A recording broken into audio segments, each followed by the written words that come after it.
Sex Life of the Gods by Michael Connor. Foreword. I think we're property. Charles Fort. He left the mothership and headed for Terra. He smiled at the instrument panel and watched the operation of the big scout ship as it rocketed toward the light ribbon of atmosphere that enveloped the planet. It was a joke in a way. In a manner of speaking, he was the first Terran to fly an alien spaceship. But he wasn't thinking of that. He was thinking of the woman, Elizabeth Danson, of Everett, Pennsylvania. She was waiting, and he could see the warmth of her body sheathed in the web-like gown that seemed spun over her turgid breast and curved hips by an army of artistic spiders.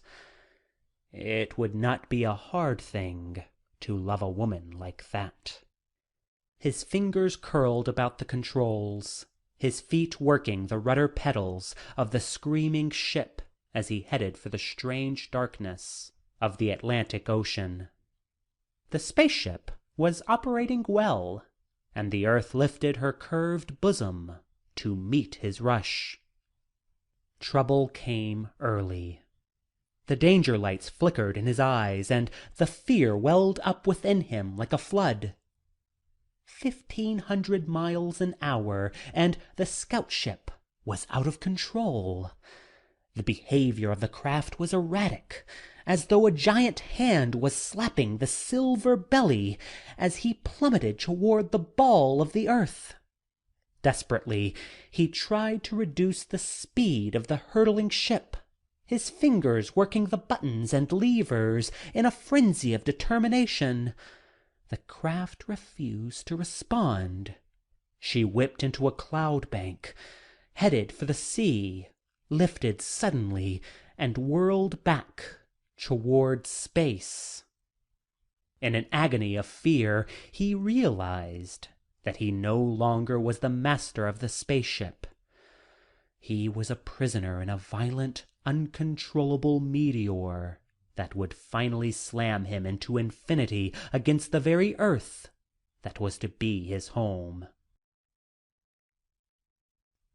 In the early hours of morning, Jane Renaud of Nova Scotia fingered the wheel of his 50-foot boat through the gray ground swells of the Grand Banks, almost to the place where he would cast his nets into the water.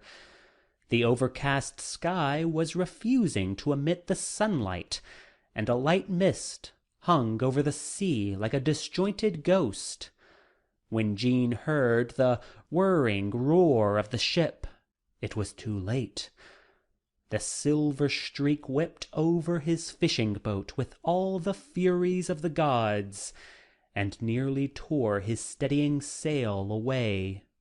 Muttering a string of French curses, Jean picked up his radio telephone and reported in violent tones the presence of the jet to the Coast Guard. In the half-light of early dawn, the United States and Canada whirled with reports upon the strange craft. The CQ of the National Defense System began systematically pinpointing the track of the strange craft as it raked across the adumbral sky. Then it was gone. The rocketing ship had appeared over one observation station near Lake Ontario. It had been spotted by a CD worker near Auburn, New York. Then it was gone.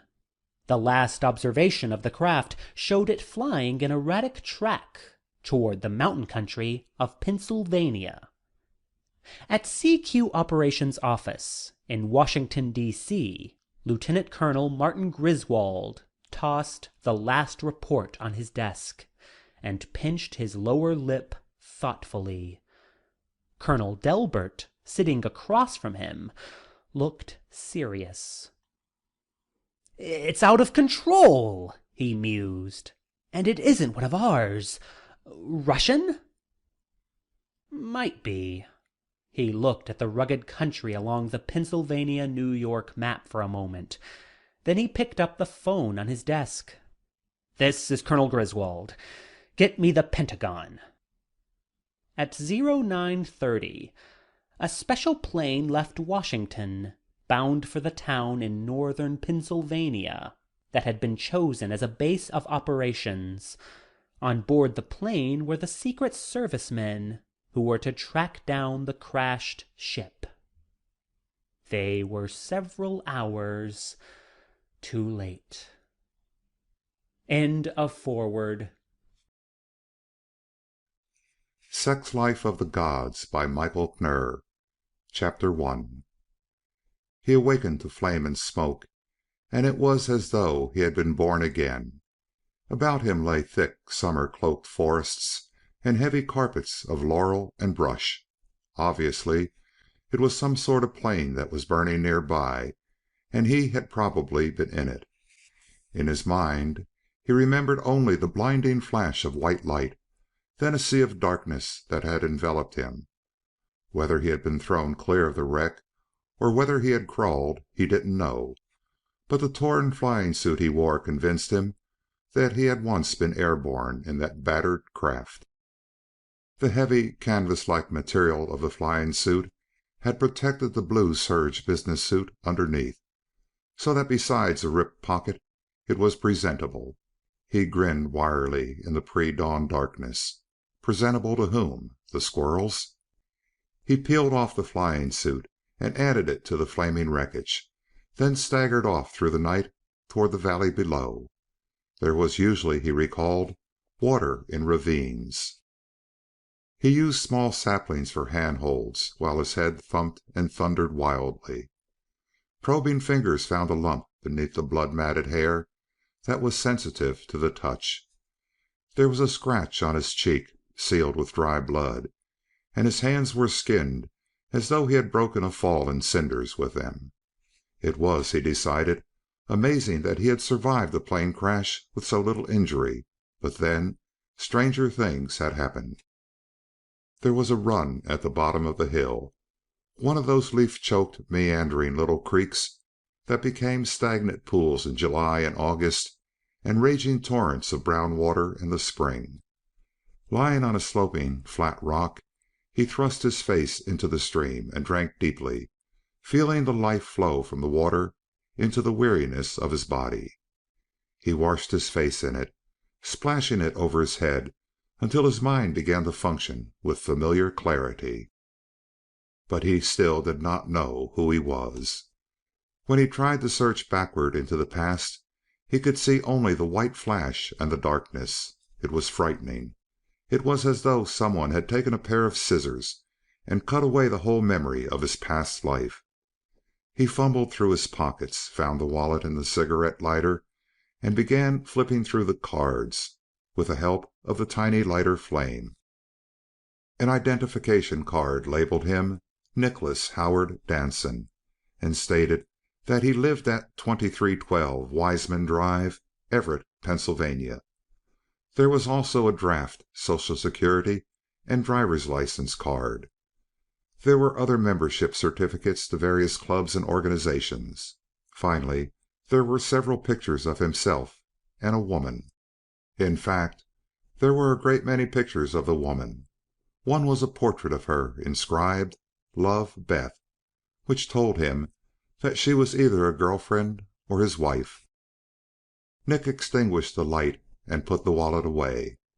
In his shirt pocket he found a crumpled pack of cigarettes. He shook one out, lit it, and dragged the smoke deep down into his lungs while he pondered over his newly discovered self. Of course the proper thing to do would be to get to a phone, call the local authorities, and explain the crash. The law would help him get home and check him out. That was the proper thing. But he wasn't about to do the proper thing. He was a stranger to himself. Who was he? What was he? He could well be outside the law, a criminal. Then what? Turn yourself in, Danson, he grimaced, and discovered that you were wanted by the law for something? To hell with that. Get to this Beth woman and get some answers to a few questions before you bring in the law. Apparently, no one had seen the crash. No one knew he was here. Perhaps it would be better to leave it like that until he had a chance to find out just what he was up against. He decided not to contact anyone. When it was light enough, he would look for a ride to somewhere. At a gas station he could find out where he was and where Everett, Pennsylvania was. Then by thumbing he could get a ride to where he lived. If this Beth woman was his wife, she could fill him in. There was plenty of time to call the law. Sleep, when he tried it, refused to come. There were too many unanswered questions rocketing around in his brain. Well, he had to find a road, sooner or later, so it might as well be now. Perhaps the more distance he put between himself and the wreck, the better it would be for him. He took a final drink of water from the creek and stood up, his sore, battered muscles protesting violently. Then he began to stumble through the adumbral forest to find a road. It was getting light when he found the highway. It was small and narrow, bedded with pebbly asphalt, with a faded white line down the middle that told him it was not a first-class road. It stretched ahead of him, dwindling among the thick hemlock forests and dwarfed by the steep, wooded hills. He grinned, wondering vaguely which direction he should travel to get to Everett. Finally he pulled a quarter from his pocket and flipped it into the air. He caught it deftly. Heads, I go to the right. Tails, I go to the left. Heads won, and he started off toward the right, the stiffness and the weariness dragging at him like a weight tied to his legs. While he walked he studied the pictures in his wallet, noting happily that it also contained $20 in bills. That was comforting. In the daylight, the picture of Beth that had looked pretty in the flame of the lighter became beautiful. Although it was a black and white photo, Nick decided that her hair was brown. It swept about a soft, heart-shaped face like a cloud. The image was smiling at him, and he felt that if she was not his wife, he hoped that she was his girl. It was late in the morning when he found the service station. It was a small, lonely, isolated place that sported 2 pumps and a cramped-looking lube rack. Through the open door of the washroom, Nick could see the shoes and coverall legs of the attendant as they stuck out from under a Ford. Nick found a dime in his pocket and treated himself to a cold drink, while he tried to figure out where he was. Across the highway, a marker told him that he was on Route 87. He pulled a Pennsylvania map, not entirely sure he was in Pennsylvania, from the rack inside the door, and unfolding it, found Everett. The Route 87 ran through the town, but it was difficult to puzzle out whether he was north or south of the place. He refolded the map and stuffed it into his pocket for further reference, and glanced around. On the far side of the office was a door marked Men. That was just what he wanted. His clothes, his hair, and his face needed a few emergency repairs before he could confront the population of Everett. He went in. In a mirror, with most of the backing peeling away, he discovered that Nick Danson was rather good looking, if you overlooked the damage. His blocky, rugged face was smeared with dirt and dried blood, with a slight stubble shadowing his lean cheeks. The mop of tangled black hair had a lot of red splotches in it from the blood he'd lost. He filled the bowl with tepid water and began soaping his face and hands vigorously, even though it hurt. After washing most of the blood from his hair, he found the comb in a pocket and whipped some order into the matted, dark mass. The attendant was standing at the counter when Nick came out of the restroom. He was an elderly man with receding gray hair, a hawk nose, and grizzled features set firmly into a face that looked like a dried apple. He grinned, and the gold cap of an eye tooth flashed dully. "Thought I heard someone in here," he said, around the chew that pouched his cheek. "Car break down on you?" "I'm walking," Nick told him. You're a long way from any kind of town, son. Say," he said suddenly, noticing the scratch marks, "you been fighting a bobcat?" Nick shook his head and fished for a lie. "Got drunk last night and into a brawl. My friends pitched me out of the car in a moment of playfulness."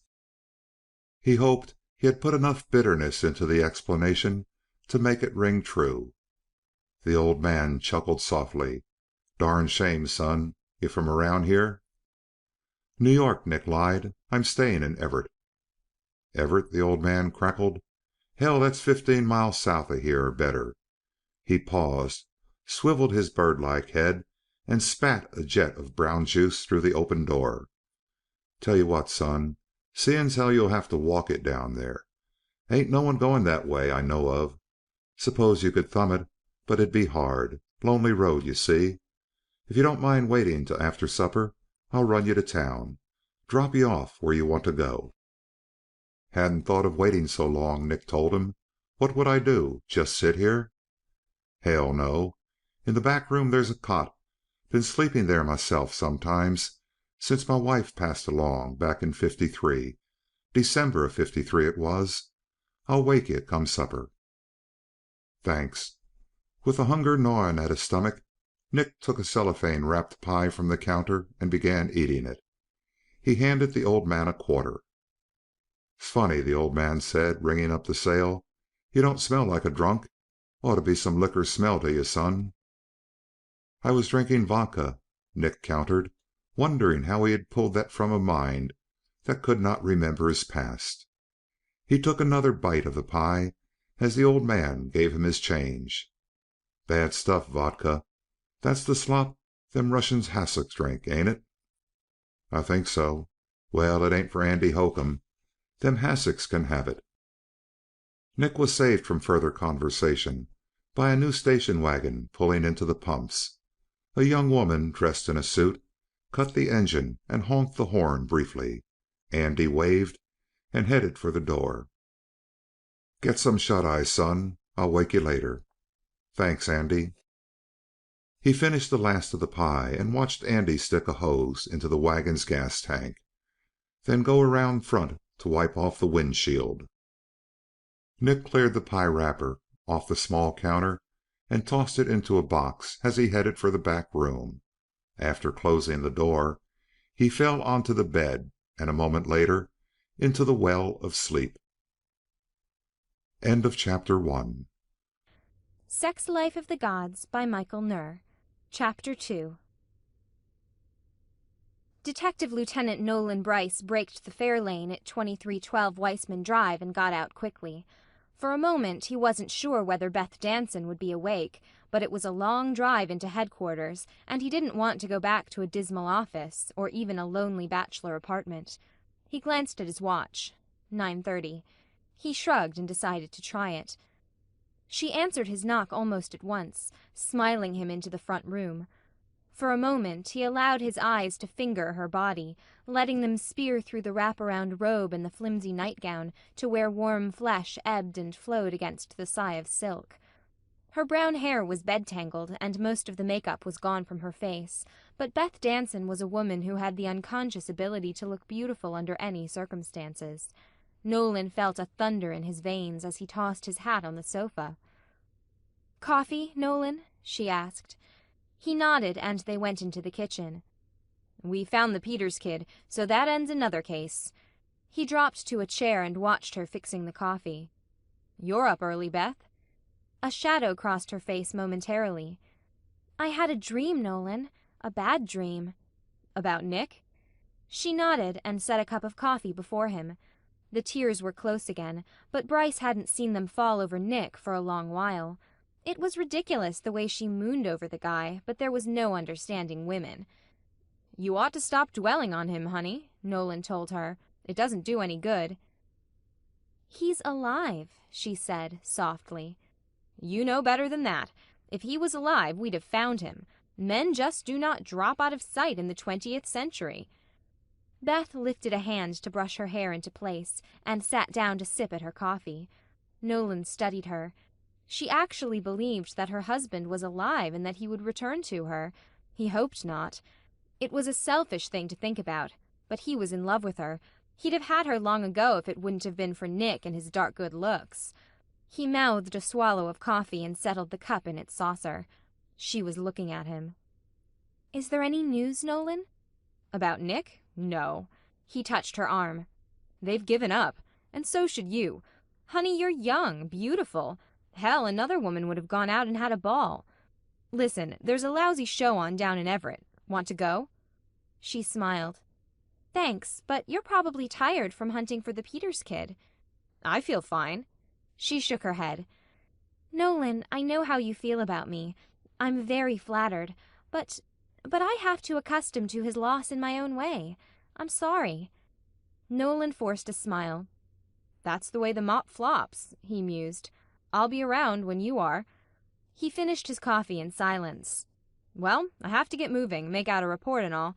Thanks for the coffee, Beth." She nodded, but remained staring into her cup. Nolan went into the front room, picked up his hat, and went out into the morning to climb into his car. When he had started it and headed back toward Everett, he found himself struggling with the feeling that he was being cheated. After all, he reasoned with himself, why should a guy have to play second fiddle to a man who was probably dead?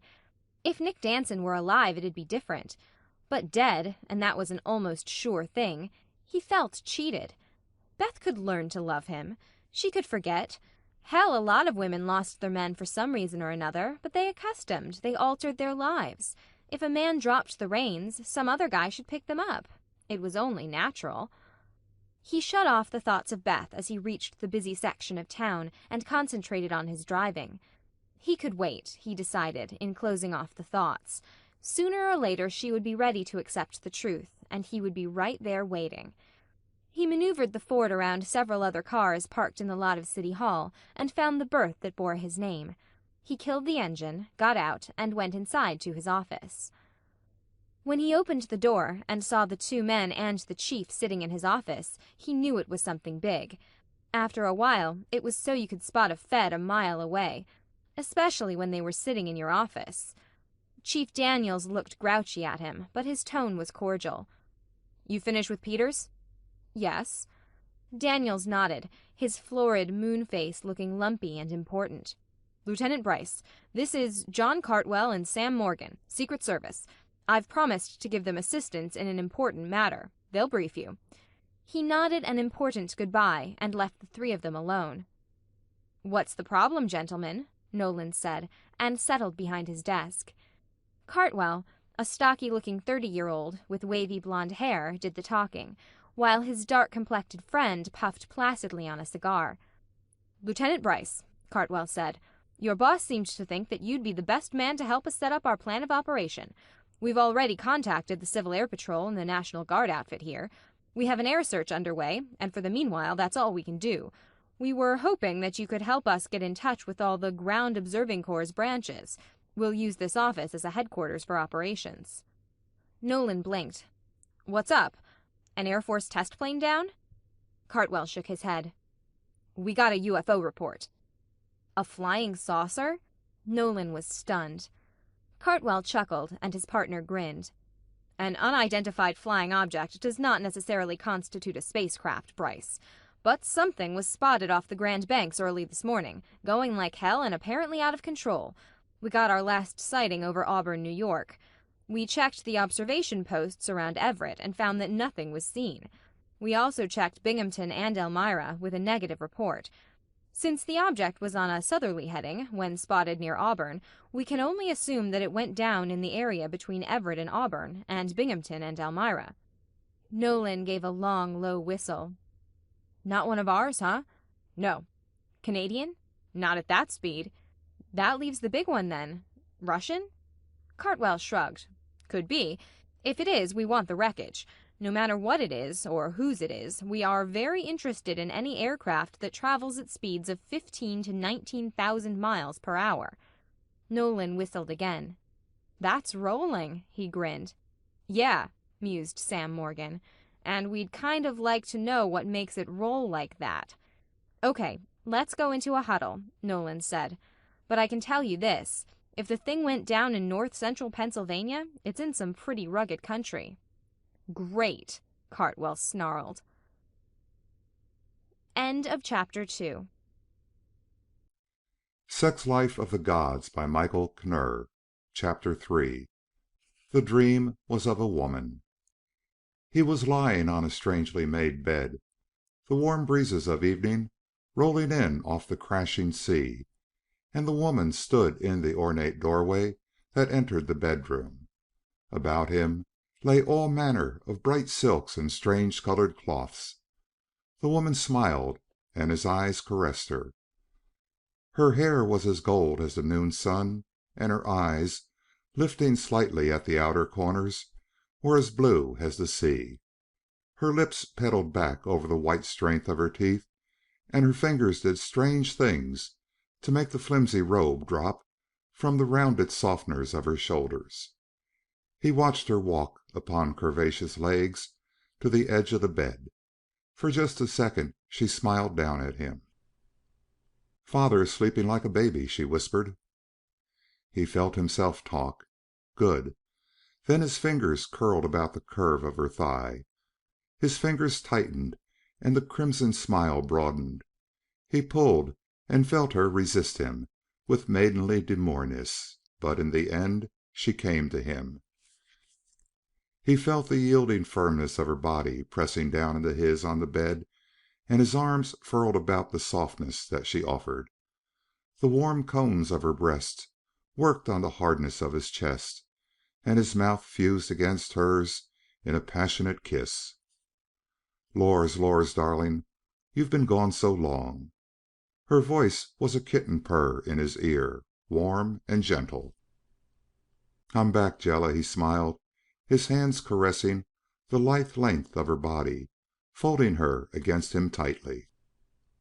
She moved away from him, rolling, tugging at him to respond, but he needed no encouragement.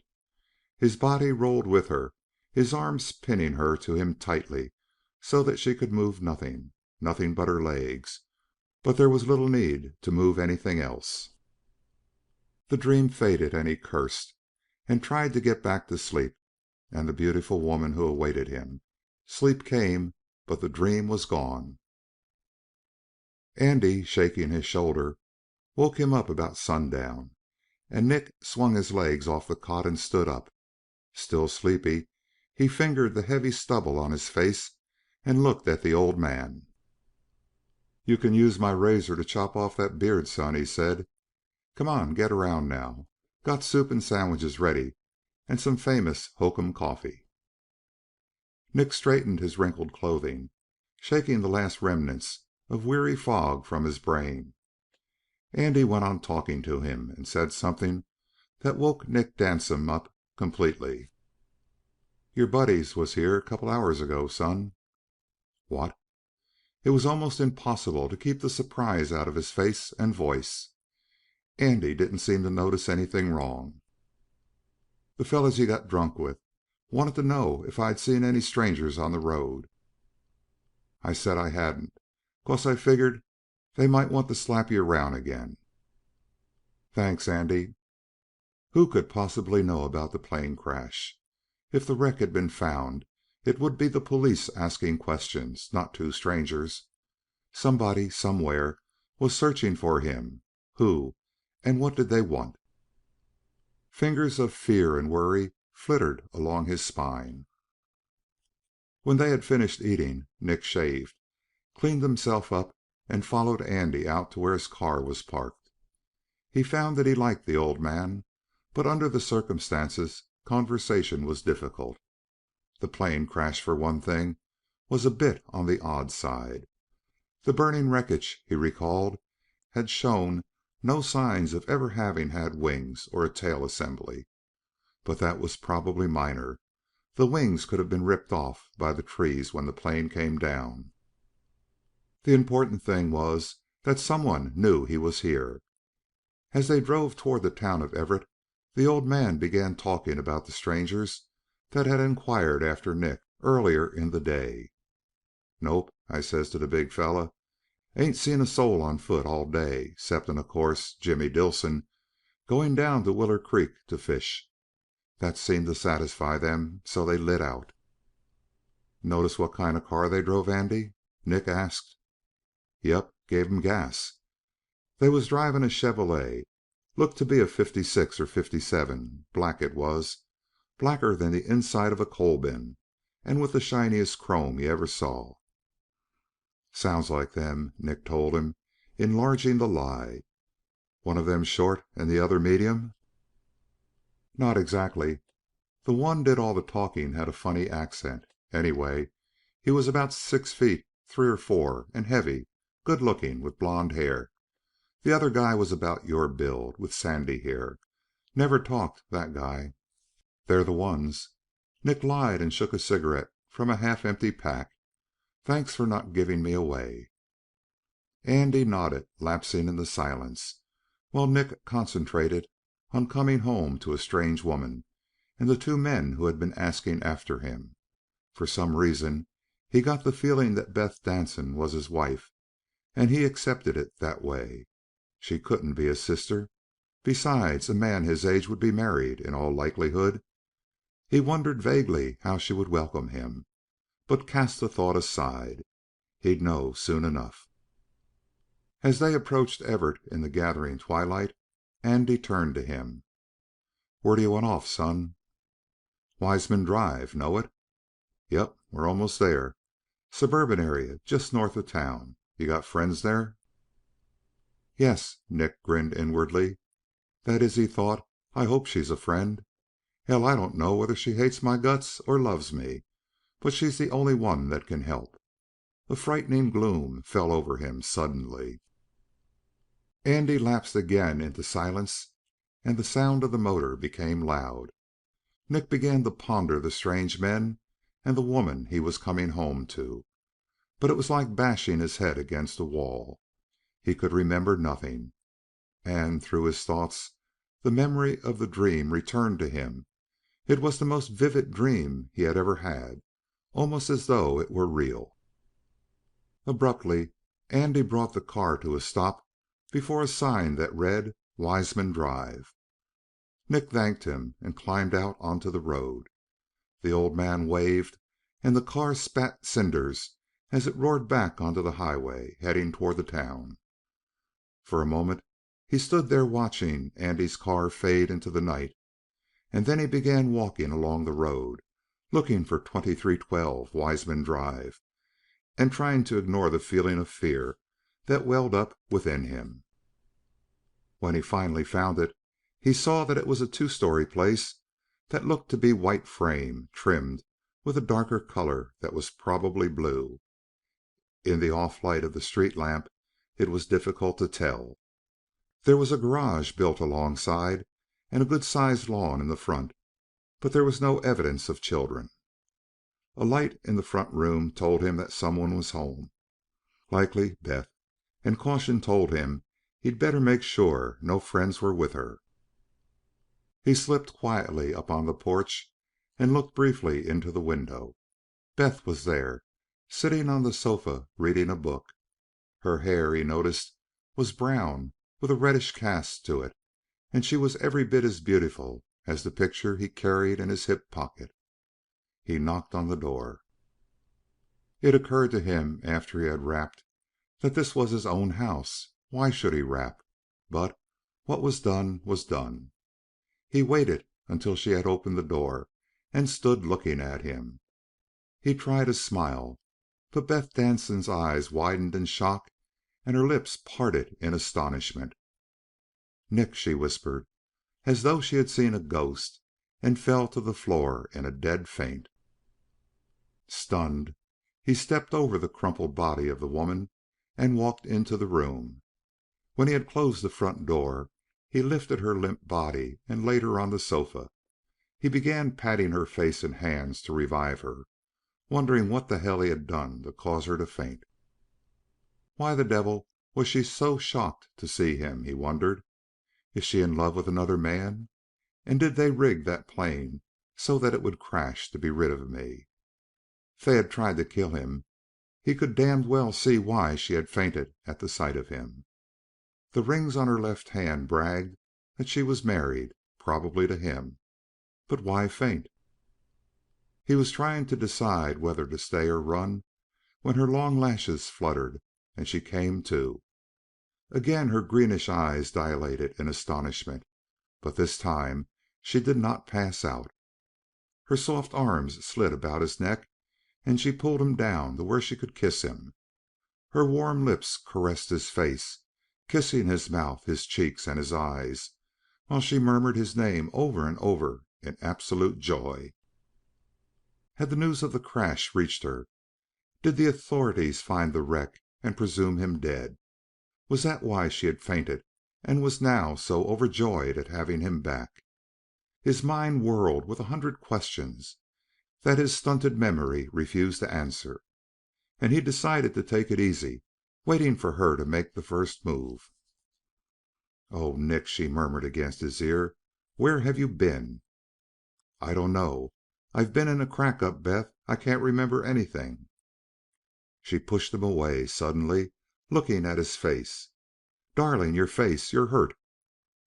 "Just scratches," he told her swiftly. "Nothing serious. Beth, you've got to help me, please." He felt strange. It was like asking a total stranger for help, and he was ashamed and confused. "Of course I'll help you, darling. I'm your wife. Now come out to the kitchen where I can patch you up." Suddenly she burst into tears and held him close. "Oh, darling, darling, it's so good to have you back." He held her until she had stopped crying. Then he allowed himself to be led into the kitchen, where she began applying iodine and band-aids to his scratched face. Weariness was again dragging at him like some clutching demon that threatened to drag him down into a bog of darkness. He studied her, trying to take his mind off his lethargy.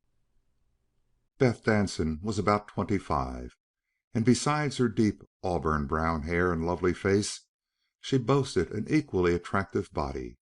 He found himself captivated by the warm thrust of her breasts beneath the silk blouse.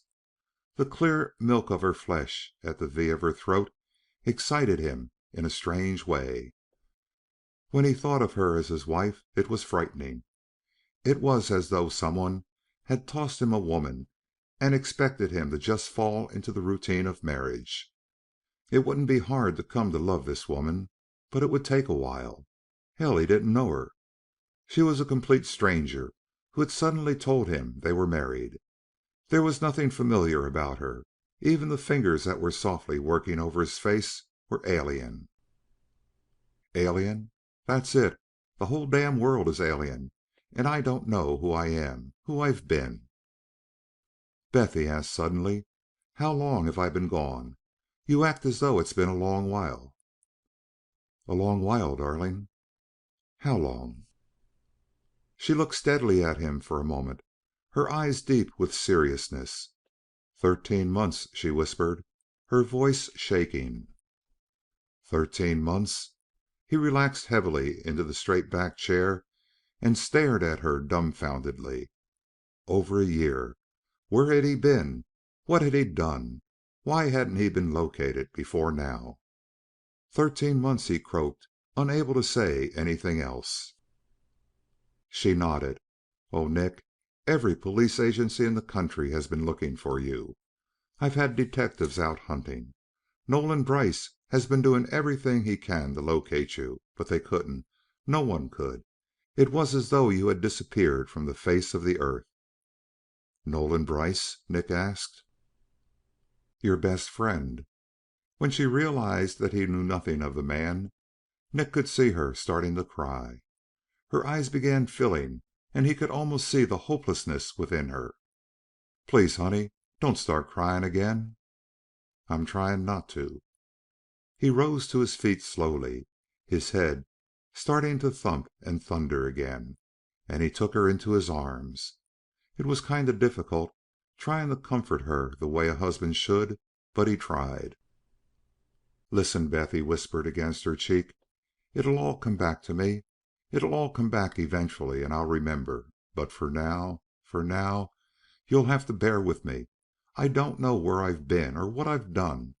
So don't tell anyone I'm here. Please, don't tell a single soul. No one." "But why, Nick?" "Because I could have killed someone. I could be a thief, a desperado or something. I don't know. I could even have gotten married." "Oh, darling!" She collapsed on his shoulder and began crying violently again. "Honey, honey, I didn't say that's what I've done. It's just that I don't know. Whatever I am, I can take my medicine. But I want to know what it is first. You've got to understand that." She tried a smile, blinking back the tears that lay close to the surface, and he forced a smile to pull at his mouth. It was difficult to comfort her, yet he knew that it was his duty to do so. She had been through a hell of a lot, and she had the memories of it. He did not. Despite the alien feeling that was welling within him, he knew that she was the only person who could help him return to himself. Whether he loved her or not was immaterial. He needed her desperately to show him to the man he was. Perhaps it would all come back then. "I'm sorry, Nick. I'll try to help." "Thanks, honey." "Hungry?" she asked brightly, moving to turn the flame on under the coffee pot. At his nod, she went on, "There's some apple pie, and I can whip up a couple of sandwiches or something." "Coffee and pie is fine."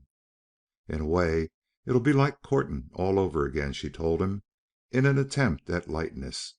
"It's terrible to lose the things we had, the memories. I can't share them with you any more, but we'll make a whole lot of new ones to take their place." "I'm interested in the old ones right now," he told her glumly. "Things have happened so fast, it's hard to accustom to the thing." "I know," she mused, working over the meal. He looked at her steadily. "Beth, when did you last see me?" "13 months ago." "No, no, I mean, where was I going? What was I doing?"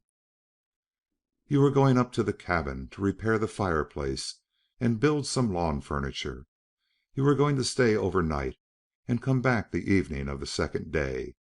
When you didn't come back, Nolan took me up to look for you. Your car was there, but you were gone." "No clues?"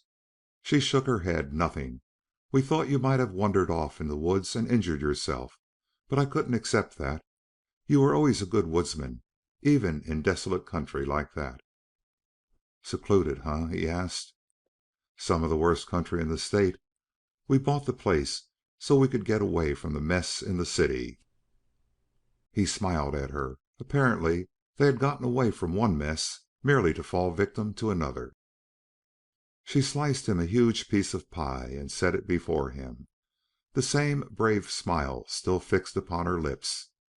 Then she fixed the coffee for him, black with a lump of sugar. He forked some of the pie into his mouth and felt a little sick, along with a headache. A stranger feeding him and loving him, and who knew more about him than he did. He bolted the pie and gulped the coffee hurriedly.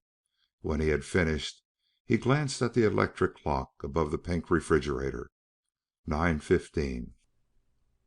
"Tired, dear?" she asked. He nodded dully. Now, he thought, I suppose I'm to crawl into bed with her. He felt trapped, suddenly panic-stricken at the thought. But she was his wife. He'd married her. He'd probably slept with her 13 months before. Why the horror? "We'll go to bed now," she decided. "I usually turn in early. Have to work, you know." "I'll sleep on the sofa," Nick mumbled. She blinked at him. "You'll do no such thing. You'll march right upstairs to bed, Nick Danson." And the die, he figured, was cast. End of chapter 3. Sex Life of the Gods by Michael Knirr. Chapter 4. In the final analysis, he was just too tired to attempt an explanation. Not physically worn out, but mentally, since just before dawn he has felt as though he had been on a fantastic merry-go-round. Feeling a bit strange, he allowed her to lead him upstairs to the bedroom. The sight of one bed startled him, even though it was a rather large double. He slid eyes sideways, caught her smiling coyly, and forced a grin. She installed him in the bathroom, tossed a pair of pajamas to him, and left him alone. He took a long time showering and shaving. Then, when he could avoid it no longer, he went into the bedroom. She was combing her long satiny hair at the dresser, and had slipped into an aqua-colored nightgown. For a moment his breath caught in amazement. Then he slid between the sheets of the bed and watched her. Finally she stopped combing and walked over to look down at him. He looked back, feeling a little like a caged animal, but enjoying it. She fell to her knees beside the bed, her eyes shining with happiness. The red-lipped smile was again tugging at her full mouth. Her fingers wound gently in his hair, and the warm pressure of her soft breasts rested boldly upon his arm as though they knew they belonged there. "I love you so much, Nick," she whispered, her eyes half closed. He reached out a hand to touch her cheek, and the softness of it against his fingers alarmed him, thrilled him. He knew what he had to tell her, but it was a long time in coming. I love you too, Beth," he whispered. Her soft, moist lips came gently down upon his like a twin promise of the offering of love that awaited him, and he felt his own lips responding. A slight tremor ran through him as her fingers flicked at the wall and the room became sheathed in darkness. Moonlight filtered through the curtains, and she moved into the bed, her lithe shape molding into the hardness of his. Her voice was a warm breath in his ear, and her arms slid over his chest while she talked. "You don't love me, darling. That's the whole trouble. We love with our minds, and love is an accumulation of a million memories. But you have lost yours. I know. To you." "Beth," he began, but she clamped her hand over his mouth. "To you, darling, I'm a stranger, just another woman. I know I can't be anything more right now. You'll have to learn to love me again. But me, Nick, it is different with me. I've waited for 13 long months for you to love me again, and by some miracle you've come back. You're here, and so am I. I love you, and I want you. Oh, darling, pretend I'm a whore, pretend I'm anything, but make love to me. Pay no attention to anything except to me." His mouth folded over hers, shutting off the flow of words in a passionate kiss, while his hands smoothed down over the wisp of silk that kept his fingers from her flesh. Her arms clung to him tightly. "It won't be hard, Beth," he whispered against the side of her face. "You're beautiful. It won't be hard to love you." Then she twisted from him, making a memory of the film of nightgown that had kept his hands away from her. He moved to her, his fingers stroking her into passion, while she pulled his face down to the soft thrust of her breasts. Then she clamped against him and struggled to get even closer, her body making a prison for him, yet at the same time giving him freedom. Later, when she slept, he propped himself on one elbow to study the soft lines of her face. Then he, too, dropped off to sleep. His uniform was torn by the purple bushes and their 9-inch thorns, and streamers of blood painted the rich blue and yellow of his trousers. His face was smeared with gray, pasty dirt, and the hand that held the auto pistol was wet with sweat. His stomach had rolled into a tight ball within him, and he was frightened. They were out there somewhere, waiting for the sound of his black leather boots to clatter on one of the gray-green rocks that littered the hillside. They would find him. Their damned radar antenna would spot him for them. There was no escape from the bastards, and he knew it. Commander Imry had bungled every damned assignment he had been given. And now First Spacer Lors would have to die in the supreme bungle that had created the first native uprising on Thista. He looked up along the face of the high mountain in his rear. Nothing moved in the greenish purple scrub, but he knew they were there. He peered over the edge of the rock into the valley, 150 kinos away. The patrol car was still there, its driver lying grotesquely just a few feet from the hatch. The thick, heavy spear through his chest resembled a finger pointing toward the violet sky. Closer to him, on the slope, one of the enemy lay dying, a greenish-brown fluid pumping spasmodically from the hole put in his chest by the auto pistol. The alien's huge yellow eyes blinked owlishly, and the slash-like mouth worked as if he wanted to call for help. But no sound came. The antenna swiveled limply as he tried to locate his comrades, but they drooped as the alien died. Still tightly clutching the auto pistol, he watched the thin, gray antenna fall to the ground. They pointed off to the left. He swung about and looked in the direction the native had been scanning, but he could see no movement beyond the swaying of the desert grass moving in the faint breath of air. They should have gotten the message. By now there was probably a ship on its way to him. He had to hold out until they got here. He flipped open the cartridge box and checked his ammunition. Plenty. Of course, the auto pistol only held 15 shots, and if they rushed him... He wished fervently that he had thought to bring the projectile launcher from the wrecked patrol car. Damn natives and their uprisings. He searched the sky anxiously, cold sweat trickling off his forehead in tiny rivulets. Scenes of other uprisings flickered through his brain, and more horrible scenes of the remains of tortured captives when he had reached them too late. Those had been small. This one was for real.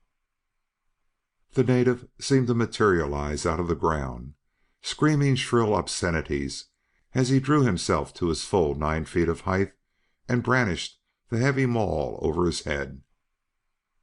He came leaping over the ground and up the hill of tumbled rocks in fiendish rage, his gray antenna pointed directly at First Spacer Lors. Behind him came the others, 8 of them. He fired his auto pistol at the lead alien, watching the bullet tear a hole in his face, ripping away one of the blinking yellow eyes. The alien screamed and fell blubbering. He fired again and again, dropping 2 more before the charge broke. Then suddenly, at a sound, he whirled and stared terrified at the alien behind him.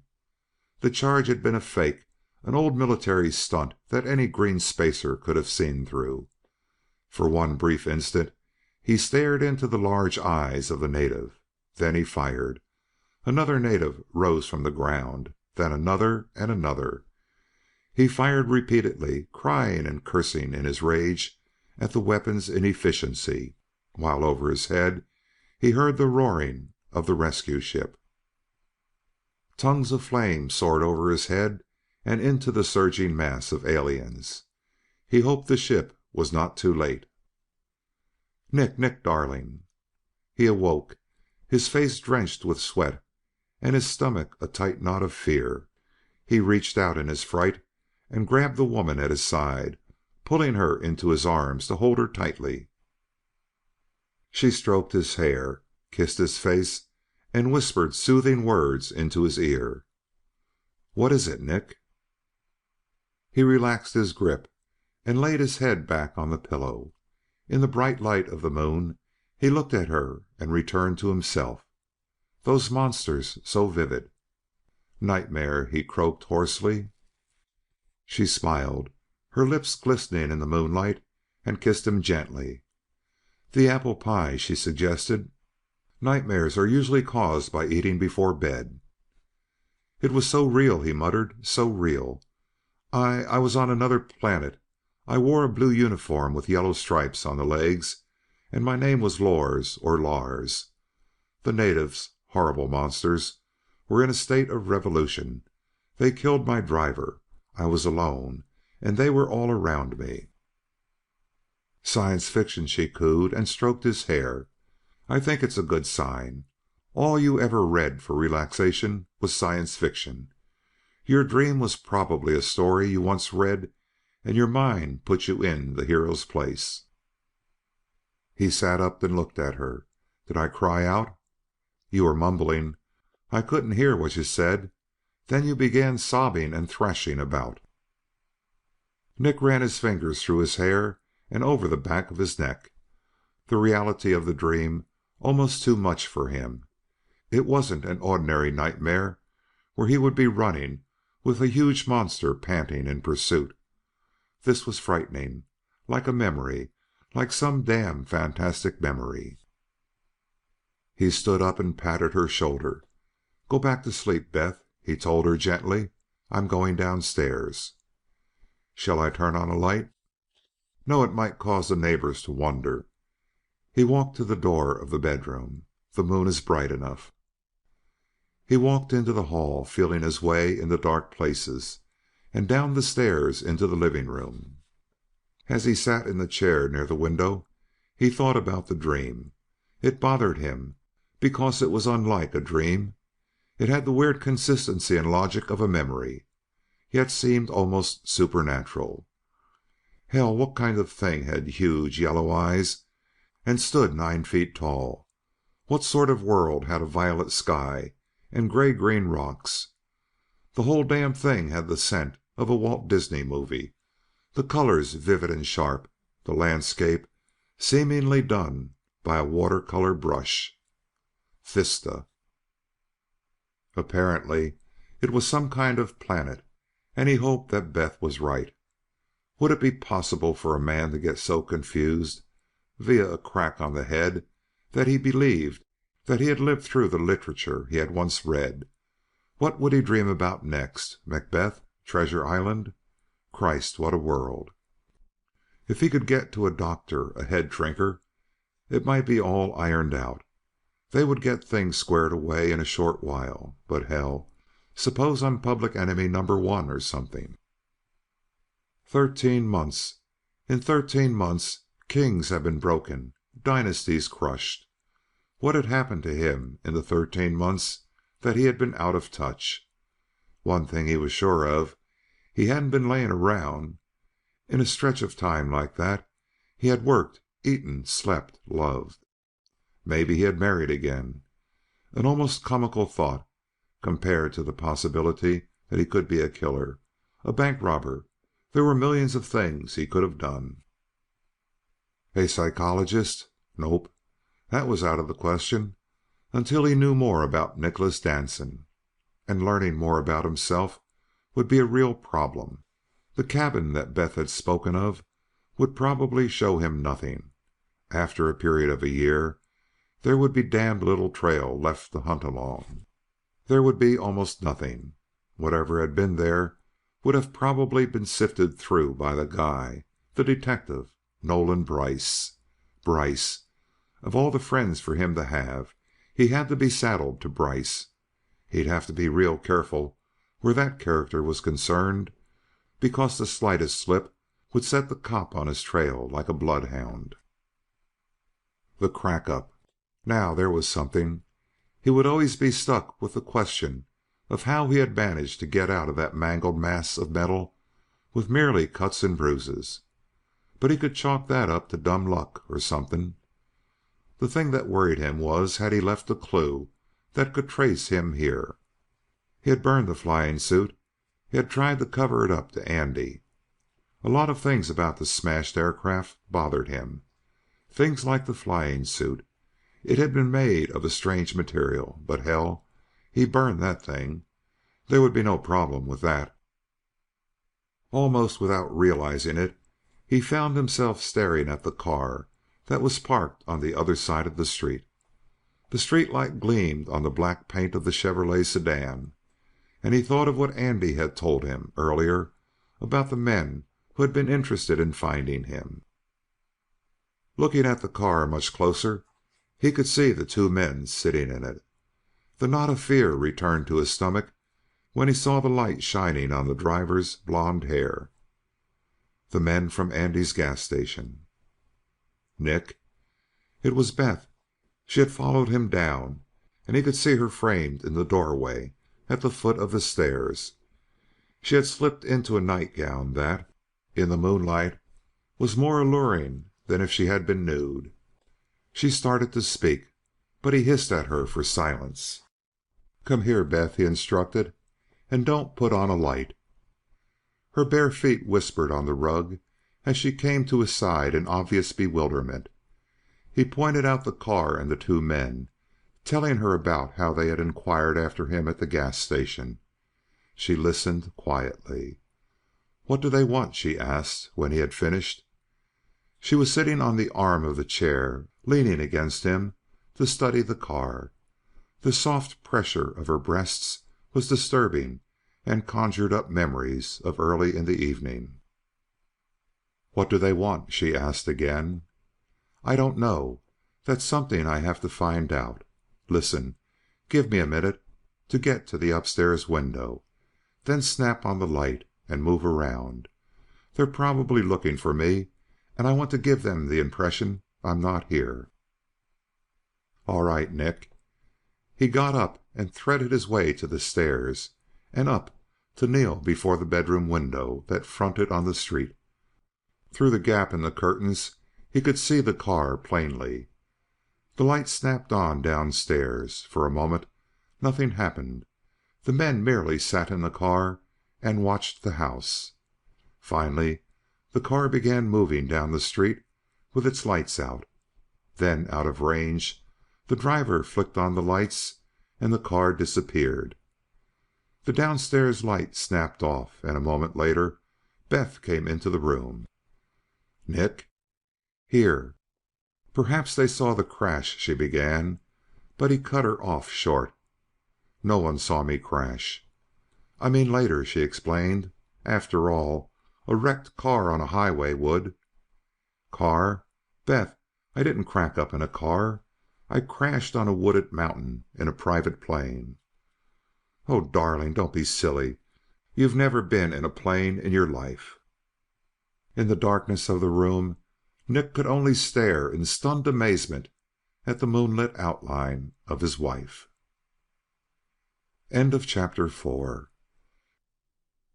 Sex Life of the Gods by Michael Knurr. Chapter 5. Detective Lieutenant Nolan Brice stood in the brush near the wrecked aircraft, watching the men move about it in the light of several spotlights that had been set up by the National Guardsmen who had roped off the area. The thick blackness of the surrounding forest, plus a glance at his watch, told him that dawn wasn't too far away. FAA investigator Dixon, a thin, stringy ex-pilot, stepped around the scrambled bits of wreckage and offered a light to the dead cigarette in Nolan's mouth. "Thanks," Brice said, and blew the smoke to the night. "What do you make of it, Mr. Dixon?" Dixon shrugged and pushed his snap brim hat back with a blunt forefinger. "Don't know. It's pretty dark to see much, but it's no private plane." "Why do you say that?" "No wings, no tail assembly. Of course, it's hard to tell in the dark. When it gets light enough, we'll know the story, but I don't know of any private plane that looks like that one. Then, too, the Army is holding the newsboys at bay. I think those two government fellows are playing this one close to their chests." Brice nodded and dragged on the cigarette, but he said nothing about the speed of the thing. "Any bodies?" Dixon shook his head. "The thing is pretty well burned, and the bodies, if there are any to be found, could be all over the area. We did find a kind of flying suit, though, badly burned and torn." "Just a suit? No one in it?" Dixon looked perplexed. "Bothers you, huh? Me too. I can't figure out why a pilot would carry something like that as an extra." "Oh, well, it'll all come out when we really start investigating." "How long does a thing like that take?"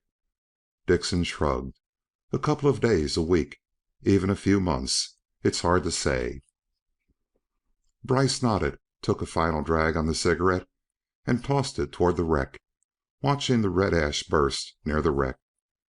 Dixon had wandered off to the far side of the crash-made clearing. "Hell," Brice thought, "I'd better get that butt. Leaving a thing like that around here could get me in trouble. They'd think it was part of the crash." When he walked over to retrieve the butt, he saw the light from the flood glinting on a small gold object. He picked it up and found that he had someone's watch. The crystal had been smashed, likely in the crash, and the hands were stopped at 4:15. The expansion band watch dispelled his hunch that the pilot of the plane had been a Russian, or something. It was a Bulova, and he didn't think Russians had them. But what cinched the whole thing was on the underside of the face. In light of the spots, he could read, "To Nick, love Beth." And suddenly it was there. He knew the watch. He knew it as well as he knew his own. Hell, he had picked it up at the jeweler's shop in Everett 2 years before, when Beth hadn't been able to get into town and wanted to surprise Nick with it. Stunned and puzzled, Bryce dropped the watch into his pocket and decided not to say anything to Cartwell and Morgan. Maybe it would cost him later, but he couldn't tell them, not until he had a better picture of what the hell was going on. He lit another cigarette and stood there thinking about the watch. How had it gotten here? Nick didn't know how to fly a plane, and even if he had studied the art, could he fly an aircraft that cleared a speed of 2,000 miles per hour? Hell no. Nor had the watch been there in the weather all this time. Of course, Nick could have hocked the damn thing in some town when he needed money, and by some quirk of fate, it had been brought back to the same area it had left over a year before. That was possible, but Bryce didn't believe it. It just didn't fit. Seen enough? Bryce turned and saw Cartwell standing behind him. How long had he been there, he wondered, and forced a grin. The stocky built blonde grinned back at him. "Thought you might want a cup of coffee," he said. "Where the hell'd you get coffee out here?" Cartwell waved an arm toward the foot of the hills. "A farm down there. They wake up early around here. Sam conned the farmer's wife into making coffee for the boys. Want some?" "Might as well. We have a few minutes. In fact, we have a lot of time before daylight." "Getting tired?" Cartwell asked, as they started down the hill past the ring of soldiers. "A little. More like anxious to find out what the tale is on that wreck." "You've been talking to Dixon, I see." Bryce nodded. "Yeah. Well, one thing we know. It's apparently some kind of experimental aircraft, like a rocket or something. And if it isn't one of ours..." Bryce left it hang, and Cartwell didn't pick it up. For a few minutes they walked in silence through the dew-splattered forests, homing in on the glow of yellow lights that winked at them through the branches. Finally they reached the rutted dirt road that twisted along the stream bed toward the frame shape of the farmhouse. Cartwell broke the silence as they neared the place. "Don't talk much about the wreck around these people, Nolan. They're nice folks, but simple-natured. They plant by the phases of the moon, and the biggest event in their lives is going to the state fair. They're Lancaster Dutch, recently imported, and they believe in the hex signs they painted on the barn." Bryce nodded. "Okay, John." The farm couple were strangers to Bryce, but their type was familiar. Pennsylvania was full of them. They were, as Cartwell had said, good people. They were farmers, about 3 jumps above the witchcraft believing stock that had given them birth, and were hard to understand. They were the stay-at-home type, to whom Pittsburgh was the far West, and if they were forced to move farther than 50 miles away from home, their relations screamed that they would never see them again. The woman, whose name Nolan hadn't caught, was plain appearing, with no make-up and her hair pulled back into a severe knot at the base of her skull. From the moment she asked them in and poured their coffee, he liked her. In her own slow way, she was a fine person, but her world was the farm. Her life was the soil. "Have you found that poor pilot yet?" she asked, setting the coffee before them. "No, ma'am," Cartwell told her.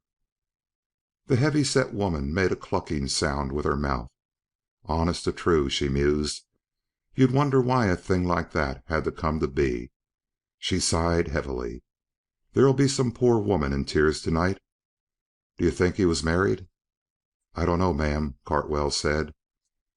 "It's the children that suffer," she said softly, and allowed the rest of what she was about to say to trail off as Dickson came in. He smiled at the farm wife, and she poured him a cup of coffee. Dickson pulled off his hat. "I'd like to thank you," he told her, "for being so kind."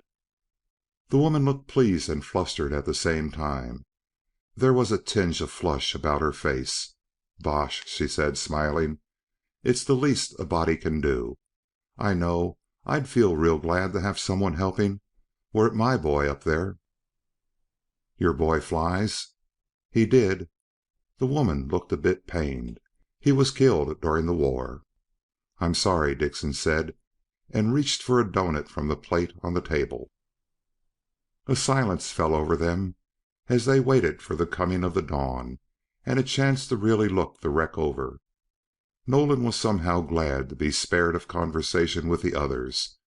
He felt like a criminal with the small gold watch in his coat pocket, and he wanted to tell Dickson and Cartwell about the thing, but he couldn't. For the first time in his life he was delaying an investigation, hiding evidence. He was well aware of the whole thing, but he was also aware of what the presence of that watch meant. It was a personal thing now, and until he knew which way to go, he had to keep the watch a secret.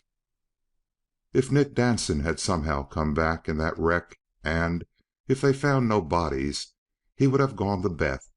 The whole thing would be complicated beyond belief. What would such a thing do? What would happen to the woman he loved if Nick Danson was back? He stared moodily into the dark liquid in his coffee cup and wondered where it would all end. End of chapter 5. Sex Life of the Gods by Michael Knurr. Chapter 6. Nick awoke to sunlight streaming into his face and had a momentary impression that it was dawn. Then he realized that the sunlight had a reddish cast to it. He blinked at the bedroom clock, amazed to find that he had slept until late afternoon. My God, he thought groggily. His headache was nearly gone, he noticed, as he threw off the covers and swung his long legs to the floor. The soreness was still there, thumping dully in his stiff muscles, but sleep had been deep and brought no fresh nightmares to worry about. He cleaned himself up in the bathroom and got a pair of slacks and a shirt from the closet, still feeling somewhat like a stranger. While he dressed himself, he thought of the woman he was married to. Despite the feeling of being a stranger in a strange world, and of being caught up in a strange set of circumstances, he found himself feeling delightful tremors when he thought of Beth. Even now there was a tight fluttering sensation in his insides when he thought of the talcumed satin of her skin, the warm lift of her brightly nippled breasts, and the strong response of her rounded thighs. She was a beautiful woman. She was sex, all rolled up in a frame of gentle curves and soft flesh, and he could see that to love a woman like her would not only be easy, it would be a privilege. He buckled the belt about his waist, trying to dispel the thoughts of the woman, and went downstairs to the kitchen. Hunger gnawed at him violently. The coffee was cold.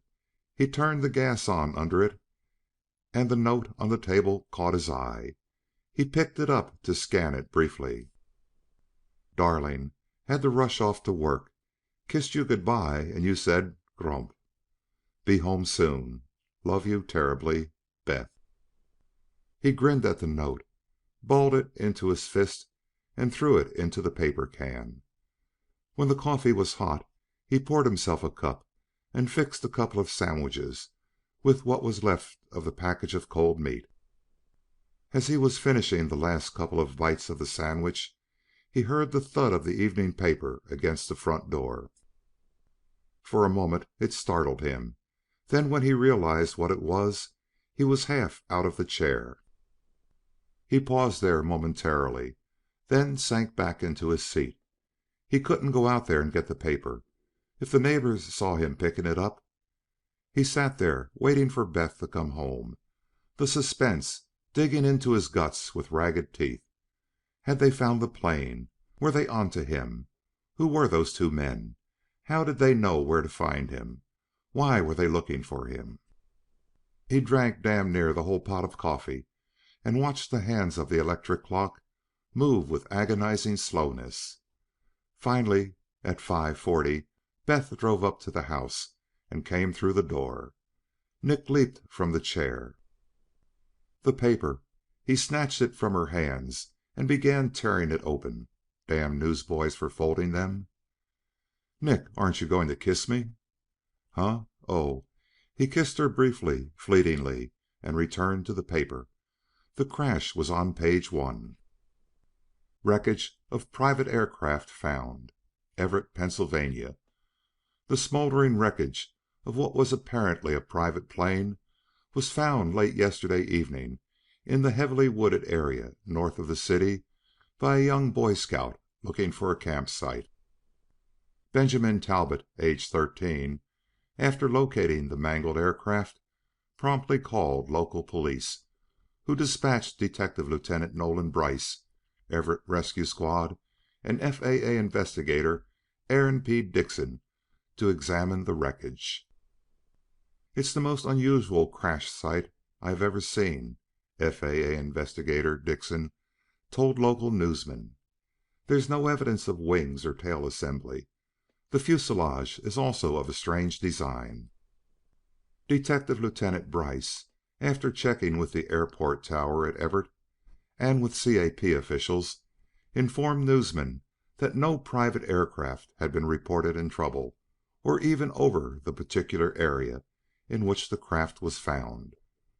"Of course," Lieutenant Brice added, "one plane may have gone unnoticed. This is highly unlikely, but we cannot overlook the possibility. What is puzzling to me is that the aircraft has not been identified and there have been no bodies found." "The Civil Air Patrol," Mr. Dixon commented, "has been most cooperative and are now engaged in an air search of the area, while rescue squads work in the mountains." Mr. Dixon went on to state that the mystery crash will be thoroughly investigated by authorities in an effort to determine the make and model of the plane as well as the fate of its occupants. At present, the crash site has been roped off and placed under guard by local militiamen. Only authorized personnel will be allowed to view the wreckage. Major Gilbert Donahue of the Air Force Experimental Wing refused to make a statement as to whether the plane was of Air Force origin. To my knowledge, we have lost no test planes. However, an extensive check will undoubtedly be run to verify this. Test plane? Nick stared in amazement at the words that leaped at him from the printed page. Test plane? What the hell was going on in this screwy world? No wings, no tail assembly, no mayday calls, no record of the plane. The whole damn thing sounded ridiculous. Coupled with the fact that he had been out of touch for 13 months, it all became weird. And to top it all off, Nolan Brice was one of the men who had been placed on the investigating staff at the crash scene. Suppose he, Nick, had left something at the scene, a fraternity pin, a slip of paper, anything that would link the crash to the fact that he was alive and in Everett. The whole damn bunch would be on his tail before you could say Jack Robinson. He... "Nick," Beth pouted, "will you pay a little attention to me for a change?" "I'm sorry, honey, but it's the plane." While she listened, he read the account aloud, and when he finished, they exchanged glances. "That's the plane I was in," he told her. "But you don't know how to fly." "I must know, unless someone else flew it. That's the plane I woke up beside.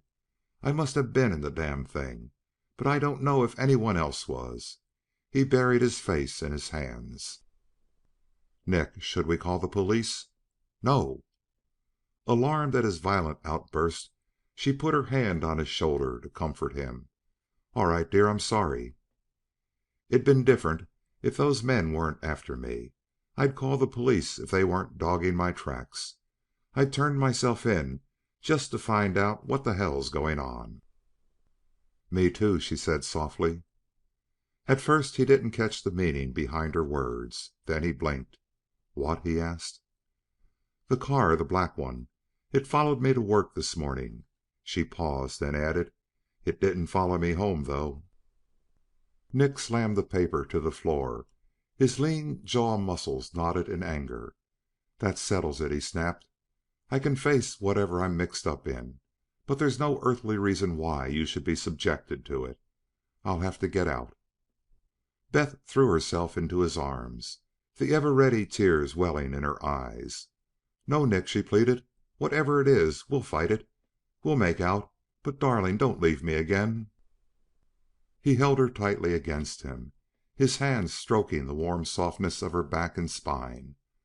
The perfume of her hair filled him with a heady thought of summer fields of flowers, of sweetness and tenderness, of love. "Love, Nick Danson," he told himself. "You are mixed up. You're falling in love with your own wife." "And we'll go away," Beth was whispering in his ear. "We'll pack everything and go far away. We'll never see these men again. Nick, please, oh, please keep me with you." "Going away won't settle anything, sweetheart. They'll always be there, just outside the door. I've got to do something." He broke off suddenly, and it flicked into his mind like a film of the past, like a memory. The soft face of a girl, her hair a golden color against the backdrop of the Oquirrh Mountains, the softness of the pale blue-green tree. She spun away from him, the loose, filmy blue dress whirling about her trim ankles. Then she was coming back to him, arms outstretched, kissing him lovingly. He shut it off, clamped it from his mind. A memory that made no sense at all. A tremor of fear ran along his spine and trembled in his flesh. What did it mean? What was happening to him? "Nick," it was Beth. "What is it, Nick? You look pale and frightened." "Nothing. We'll go away." She beamed. "I know just the place. The cabin, far up in the mountains. No one will know we're there. We'll learn to love each other again." "You have to work," he pointed out. She nodded. "That's true. Still, you could go up there and try to puzzle this all out. I can come up in the evenings and on weekends." "Might be a good idea," he admitted, thinking that at least he'd be safe from prying eyes. "Then it's settled. You go sit somewhere and I'll get things packed." She whisked away, almost running up the stairs to pack some things for him. He walked to the kitchen without turning on a light and poured himself a glass of water. Outside, through the window, he could see the twilight fading into evening, the heavy purple clouds of night sweeping steadily across the sky. A star winked later and he knew it. Venus. He stood there in the darkness and picked out many of them as they flickered into being. Mars, Sirius, Vega, and others. There were... She came into his arms, and talk was insignificant and quite unnecessary. The soft, white arms wound about his neck. Tugging fingers pulled playfully at his hair, and she smiled at him. His lips moved down against hers, and they were lost in themselves. He could feel the taut pressure of her breasts playing against his chest, and the firm roundness of her thighs working against his. Her strong fingers worked against the muscles of his shoulders, pulling him down onto the cottony moss beneath the strange tree. The small litheness of her body molded into his, and his hands stroked her breasts beneath the filmy cloth that covered them. Her hands moved upward to the straps that swept over her shoulders and pulled them down. His eager fingers helped her, working the straps down until the firm mounds of her breasts lifted their rubbery, coral-tipped nipples toward the sky. His fingers worked them, kneaded the warm muscles, while his mouth worked on hers. When he had released her lips, she pulled his face down into the quincushions of her breasts. His hand moved against the flesh of her thighs, caressingly. "Ready, dear?" It was gone, like that. A sudden flickering memory of some long vanished event that might have given him some hope. It had been fantastic again, the strange colors and the weird landscape, but he wanted it despite that. She had stolen it, ripped it viciously from his mind, but she was not to blame. He turned and smiled at her as she came into the kitchen. She had turned on a soft light in the front room, but had allowed the kitchen to remain dark. In the half light of the room he thought that she was the most beautiful woman he had ever seen. It would not be hard to love her, he thought again. He reached out and took her by the shoulders, pulling her gently against him to kiss her. Her mouth moved against his, satiny with desire, until they parted. "I'm ready if you are," he said. "For what, darling? The bedroom or the car?" He chuckled. "The car. The bedroom will keep until we're up in the woods." End of chapter 6. Sex Life of the Gods by Michael Knerr. Chapter 7. In the glow of the headlights, the car swallowed the road voraciously, and they moved toward the north country, not, he noticed, on Route 87. They had not been seen leaving the city, nor had they been seen packing the car. The garage had a door that led into the kitchen, and Nick had laid on the back seat floorboards until they were in the country. Now, sitting in the front seat, he wondered vaguely if Beth, in her joy at having him home, had given herself away to her friends. He hoped not. He glanced sideways at her and noticed that she drove with a smile on her face. "Is it far to the cabin?" he asked. "Not now. We're almost to the turnoff." He lapsed again into silence, the old questions still whirling around in his mind. Who were the men who were after him? What did they want? How much had the FAA learned of the plane? Had they found something to pin it on him? What were these tiny, fleeting thoughts that cropped up in his mind? Was his mind trying to tell him something via the nightmares? And what of his best friend, Nolan Brice? Where has he been? What is he up to? It struck Nick as odd that he had not encountered the detective yet. Surely he and Beth had been close the past year. How close? Suppose Brice stumbled upon Andy Holcomb. Would the old man talk? Feeling more helpless than he had ever in his life, at least the life he remembered, Nick stared at the road until Beth turned off on another road that was little more than a wagon track beside a small creek. A few minutes of bouncing over ruts and stones, and she turned off again, parking beside a gray frame cabin. "Here we are, darling." They got out, each taking a box from the back seat, and Nick followed her up the stairs to the porch. Beth set her box down and found the key. A moment later the lock clicked and she shoved the door open. "Wait, I'll find the light, Nick," she whispered. A moment later the light snapped on, and a soft glow filled the front room of the cabin. They took the boxes to the kitchen and set them on the table, then went back into the front room. Nick studied the place. He liked the room a lot. There was a rugged manliness in the stone fireplace and the knotty pine walls, mingled with just a touch of Beth's femininity to make it neat. All in all, it was a well laid out place. He was attracted to the oil paintings that hung about the walls. "Like it?" Beth asked. He nodded. "But it doesn't bring back any memories."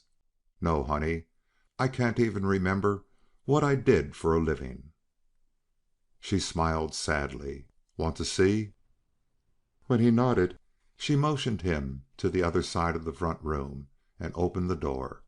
She flicked on the light, and he stepped into a small study filled with the trappings of an artist. Tubes of paint lay on small tables, beside cans of turpentine, lacquer, and old paint rags. A half-finished nude adorned one of the heavy easels. There were a few water-color sketches lying around as well as several oils. "Want to see some of your favorite models?" He nodded numbly, and she drew open a drawer in the table and pulled out 4 fairly large oil paintings done on commercial painting boards. The first 2 were of Beth, one a nude and the other a semi-nude, with only her lovely breasts exposed. The second 2 paintings were of a girl who was not familiar at all. In the first picture, a portrait, she was seated before a table, contemplating a vase of flowers. A rather good-looking girl, with jet-black hair and a soft, warm-looking face. The next painting was of the same girl, but this time she had been painted as a Hawaiian dancer, and her skin was a trifle darker. She was a pretty girl, but her face and nicely formed body didn't ring a bell. "Who is she?" he asked. "Her name is Janet Holman. She lives about 4 or 5 miles from here, on her father's farm." Beth nodded toward the green filing cabinet in the corner. "You have her file over there with your records. Doesn't any of this ring a bell, darling?" "No." She looked at him sadly, her face mirroring the way she felt. "I hope it comes back, darling." He reached out and pulled her to him, holding her tight. "It'll come back," he whispered. "Come on. I want to build a fire in that fireplace. It's cool in here, even if it is summer." They went back out into the front room, and while Beth found some kindling, Nick wadded up some newspapers and stuffed them into the fireplace. When she brought it in, he lighted the stuff, and after it was going good, he added a couple of logs. He snapped off the light and grinned at her. "I like firelight," he told her. "It's restful." She smiled back at him. "Restful? I think it's sexy." She had kicked off her pumps and was lying before the glow of the hearth on the thick rug. He arranged the mesh screen before the fire and lay down beside her. "Sexy, huh?" "Uh-huh. I don't know, darling. The warmth of the fire warms me up, I guess." He grinned and dropped his head to the cushions of her breasts. Her fingers played in his hair. "I'm glad," he told her. "You used to be. That used to be our favorite way of spending an evening." "Laying in front of a fire?" Nick asked. "Not just any fire, darling. This particular fire, sans clothes." "Sounds like fun." He mused and rolled over to kiss the ripe redness of her lips. Her tongue stabbed a blade of passion at him, and her arms pulled him close. Then, after a moment, she shoved him away and stood up. He propped himself on one elbow and looked at her.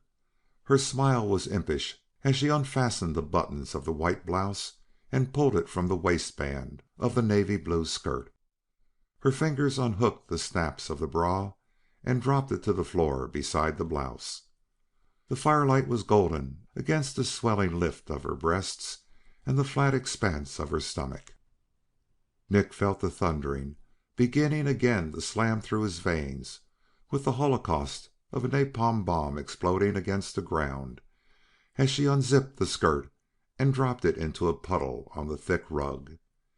He watched in pounding fascination as she stepped daintily from the whirl of the skirt, clad only in the pinkish transparency of her panties.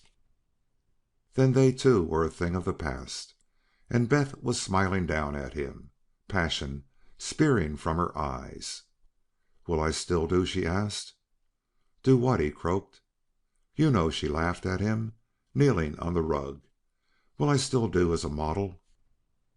He laid down flat and chuckled. "A model, sweetheart, is a small imitation of the real thing. You don't look imitation to me." He reached up and grabbed her arm to pull her down with him onto the rug, but she jerked away. "Oh, no, you don't. You have to undress, too." He grinned at her and peeled off his clothes quickly. She came into his arms then, and they made love, letting the glowing warmth of the fire caress them hotly. His hands smoothed her breasts while his mouth worked at the fire that was coming to life throughout her body. "Just like old times?" he asked softly. "Better, darling, much better." End of chapter 7. Sex Life of the Gods by Michael Knurr. Chapter 8. Sometime near midnight, Beth took the car and went home. Nick poured a cup of coffee she had made for him and went back into the study to look at the paintings a second time. It was good professional work, and he wondered if he could do the same stuff again. Hell, he decided, it'll be a long time until I get back at an easel. He finished the coffee and went up to bed. It took a while to get to sleep. Thoughts of the wrecked plane, Beth, the strange men, and Nolan Brice kept running around in his head without finding answers to the enigmas they presented to him. Finally he slept. He was looking at himself in the dream, but it was not in a mirror. He was standing inside a polished room, and the other Nick Danson lay on a bed wrapped in sleep. Nick blinked at the still duplicate of himself on the bed and turned away to look at the room he was in. It wasn't large. It appeared to be some kind of bedroom, and it was well lighted, although there were no lights to be seen. The walls seemed to glow, and everything was of a bright metal. The mirror caught his eye, and he saw himself in the same blue and yellow uniform that he'd worn before. The Danson who lay asleep on the bed was dressed in blue dress pants and a white shirt. The tie had been loosened at his throat, and his clothing was wrinkled badly. Suddenly the other Danson opened his eyes and looked at Nick. For a moment he appeared to be startled at seeing him, then he smiled. The smile erupted in a chuckle that became a laugh.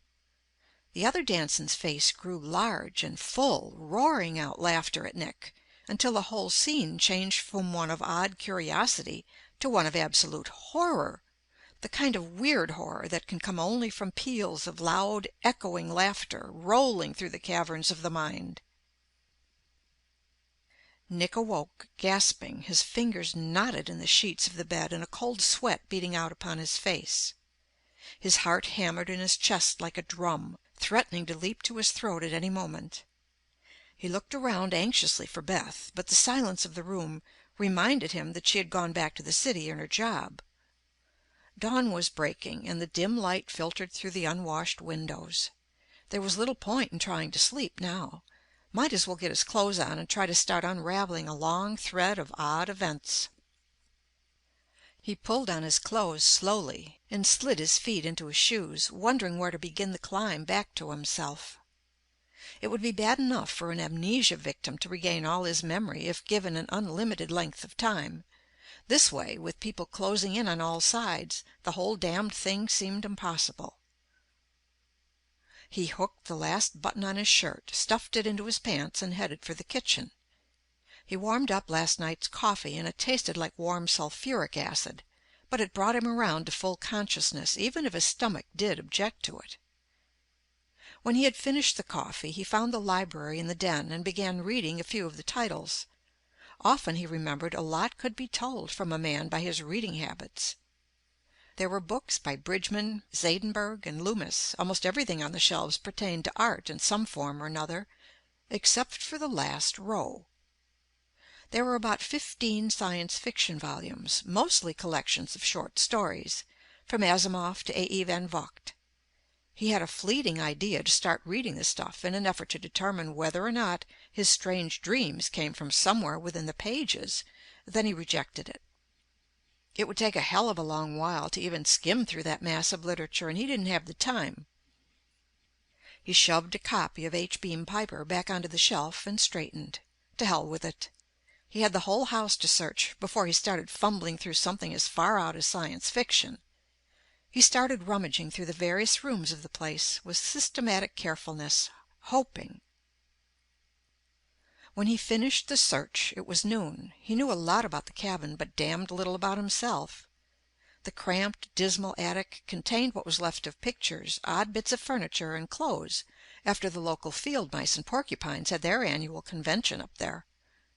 The 3 bedrooms revealed nothing except the usual gear to be found in any bedroom, and of the downstairs section of the place, only the art studio and the combination den library was of interest.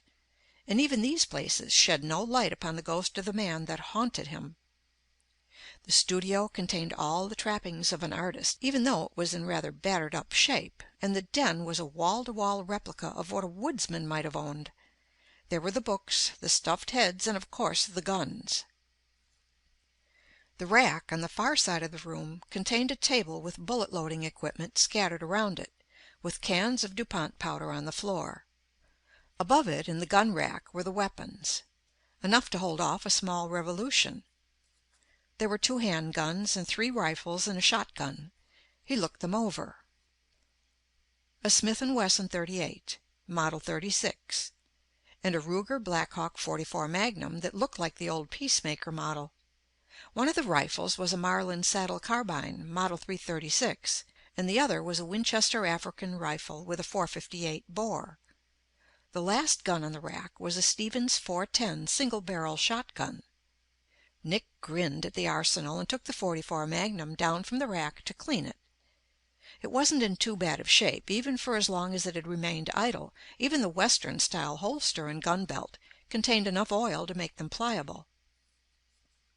He slipped the Magnum into the holster and buckled the gun belt about his waist, letting it hang a little on the right side. To hell with it, he thought. If those 2 characters show up now, at least I'll have an edge. He pulled 5 .44 Special slugs from the belt and loaded the weapon, being careful to see that the hammer hung on the empty chamber. Then he decided to see how good he was. Where the hill rose sharply for a small distance behind the house, Nick found a good area where he could test his marksmanship. He lined up 5 cans a few feet apart, at the base of the rise, and snapped off 5 fast shots at them as quick as the single action would operate. Either amnesia had nothing to do with a man's gun knowledge, or he was a natural. All 5 cans were blown to hell and sent skittering against the side of the hill. Stunned, but satisfied, he reloaded the revolver and dropped it back into the holster. He prowled the grounds about the cabin with the aimlessness of a man looking for something but not sure what. Beyond the lawn furniture and the shed that contained his tools, the only other interesting thing was the creek. A fast-running little stream, barely a foot deep, but filled with numerous little holes that bragged of trout. He walked along the gurgling water for a ways, and then he went back to the house, still unsure of what to do. He went back to the cabin and shoved the door open and stopped dead. She was just like the painting. Her raven-black hair hung loose and free, while beneath the scant confines of the shorts and halter, the warm flesh rose and fell temptingly. Nick stood there, unable to say a word.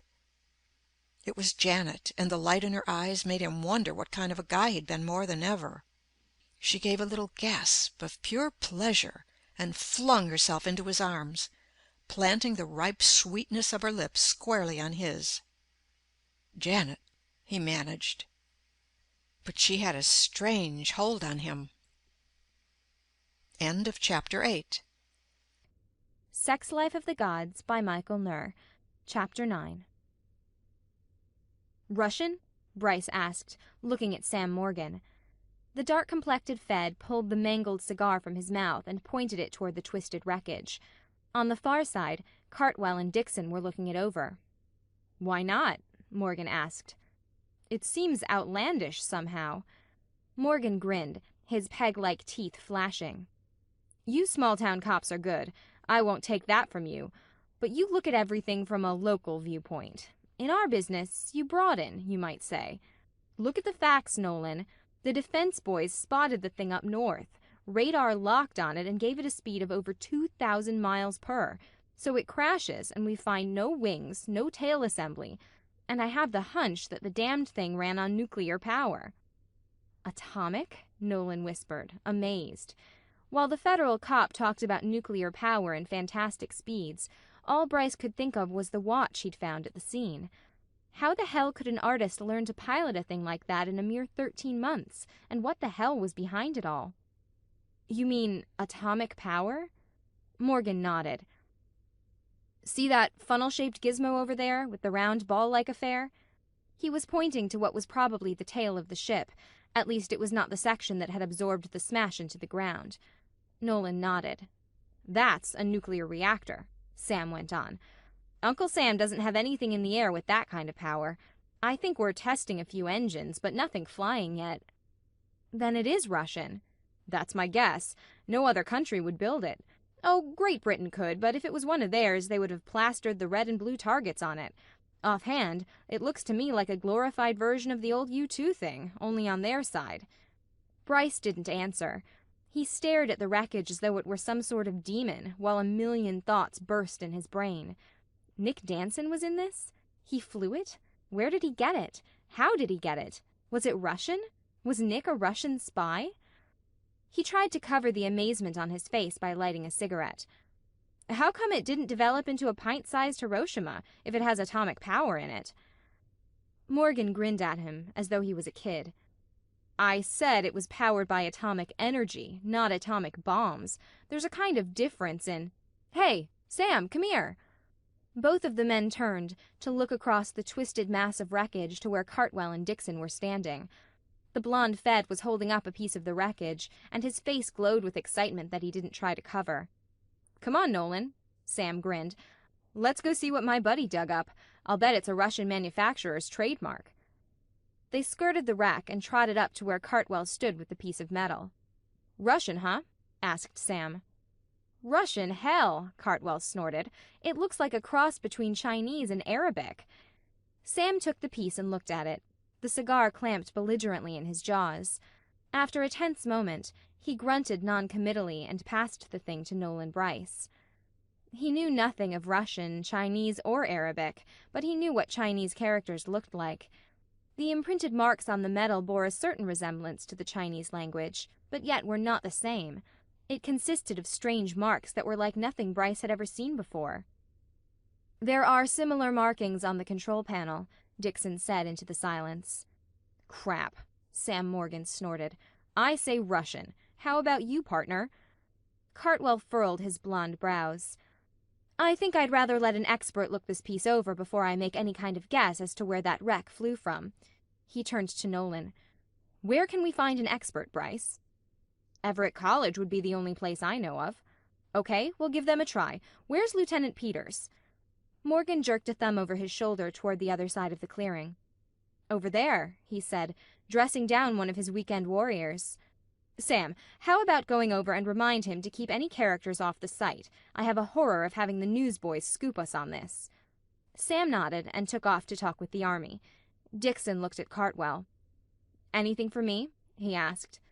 No, just continue with your investigators.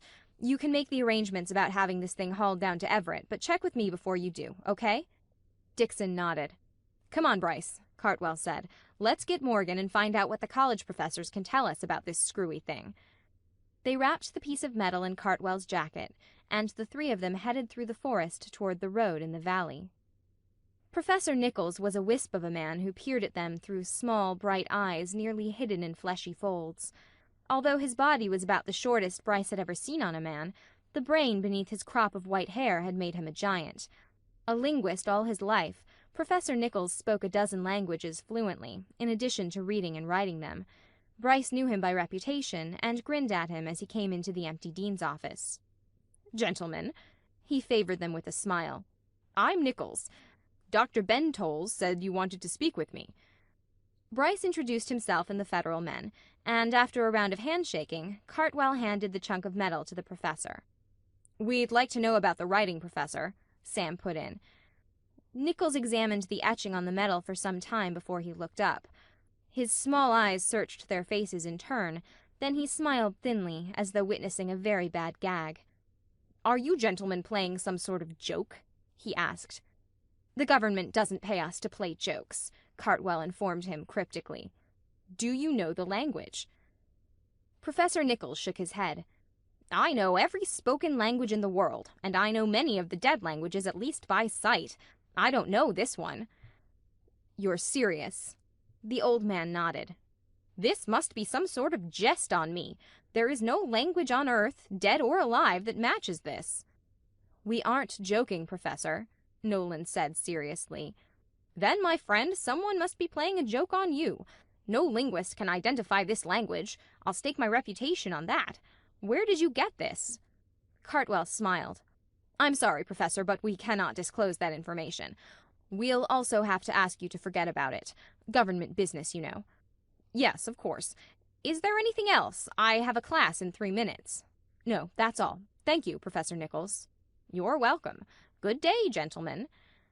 As the door closed behind him, a thick silence fell over the 3 men. Cartwell looked out the window and pulled at his lower lip with a blunt thumb and forefinger. Nolan sat on the edge of a desk, looking at the strange writing as an ethnologist might stare at the bones of the missing link. "What now?" Sam asked softly. "Call in a Martian to get his opinion?" "It's not funny, Sam." "Don't I know it?" Sam shot back. "We've got some kind of tiger by the tail in this case, a tiger bigger than the Kremlin, and I'm wondering how this will all sound in a report to the Capitol." Cartwell snorted and ran a hand through his blonde hair. "I'll let you write the report, Sam." "You go to hell. I like my job, and I don't want to get booted out because of a science fiction twist on an otherwise normal investigation." "What's the next move?" Nolan asked, trying to ignore the sinking feeling in his stomach. Cartwell shrugged. "Go back to the wreck, I guess, and try to figure out something." Sam suddenly slammed his fist on the table, and several textbooks danced. "John!" he exploded. "You know what this means, don't you? If the professor's right, and this gibberish on this chunk of metal isn't an Earth language, then we got problems. You know what we got up there? We got a flying saucer. A spaceship." "Oh my God, Sam, cut it out. I don't believe in the damned things. I refuse to." Sam snickered. "It looks to me as though you haven't any choice in the matter. It's like refusing to believe in a Ford V8. It don't make any difference whether you believe it or not. It's there." "Jesus," Cartwell said softly. "And that isn't the payoff. We didn't find a body in the wreckage. Unless that ship traveled by remote control, it had a pilot who was wandering around the country right now. I can see it now. A wounded little green man running around trying to hitch a ride back to Mars. It'd be funny if it wasn't so damned serious." Cartwell nodded at his partner. "We'd better get back up there to the site. Maybe the air search or the rescue squads picked something up. Coming, Bryce?" Nolan forced a grin. "With little green men running around?" Then he became serious. "I'll be up a little later. I have something to do down here." Morgan snorted as they headed for the door. "See if you can locate a Buck Rogers ray gun. We might need it." They went back to their cars, and Nolan Bryce wedged himself behind the wheel, but he didn't start the engine. He sat there instead, watching the government men drive off down the street, his mind whirling with a million jangling thoughts that tore through him viciously. Flying saucers, Martians, little green men? The whole damned thing was impossible, ridiculous. But true. A man just couldn't sit down and say, "I refuse to believe in lightning." It didn't make sense. You had to believe what your mind told you, and his mind was telling him wild things. It all fit. Hell, it fit with a perfection that was absolutely fantastic, but crazy enough to be the truth. Nick Danson, commercial artist, disappeared 13 months ago, and every police agency in the country can't locate him. It was as if the earth had opened and swallowed him, but it hadn't been the earth. It had been the sky. They had done it. The Martians, or whatever the hell they were. Why? Why steal a Terran? To replace him? To send an alien being down to take the place of the Terran they had stolen. That took care of the confusion the watch had represented. For a while it had looked as though Nick had piloted that spaceship, but now Nolan knew better. It wasn't Nick. It was an alien. Beth. Had an alien, posing as Nick, located Beth and was now engaged in using her to help in whatever they had come here to do? How many other missing persons cases were wrapped up in this thing? How many aliens were walking the streets of Earth right now? To hell with that, Nolan, he roared at himself. The important thing is Beth. You've got to find out about this thing and stop it before something happens to her. He started the car, slammed it into gear, and gunned it out onto the street, the tires screaming a protest. End of chapter 9. Sex Life of the Gods by Michael Nur. Chapter 10. Janet was more than a beautiful woman and a good model. She was white heat and surging womanhood all dolled up in a body like that of a French movie star.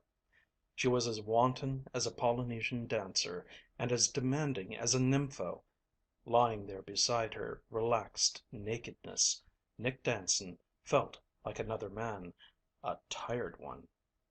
He laid his hand over the swelling rise of her breast and slid it down the flat velvet of her stomach. She made a small sound in her throat and kissed him on the cheek with lips like branding irons. "I'm glad you have amnesia," she cooed against his ear. "Why, for God's sake?" She snuggled the curling warmth of her body against him and chuckled. "Because of this. You used to kiss me, but that was all. I wanted more, but not you." He blinked at the ceiling at her words. She tricked him. It was a nice trick, but still she'd cheated.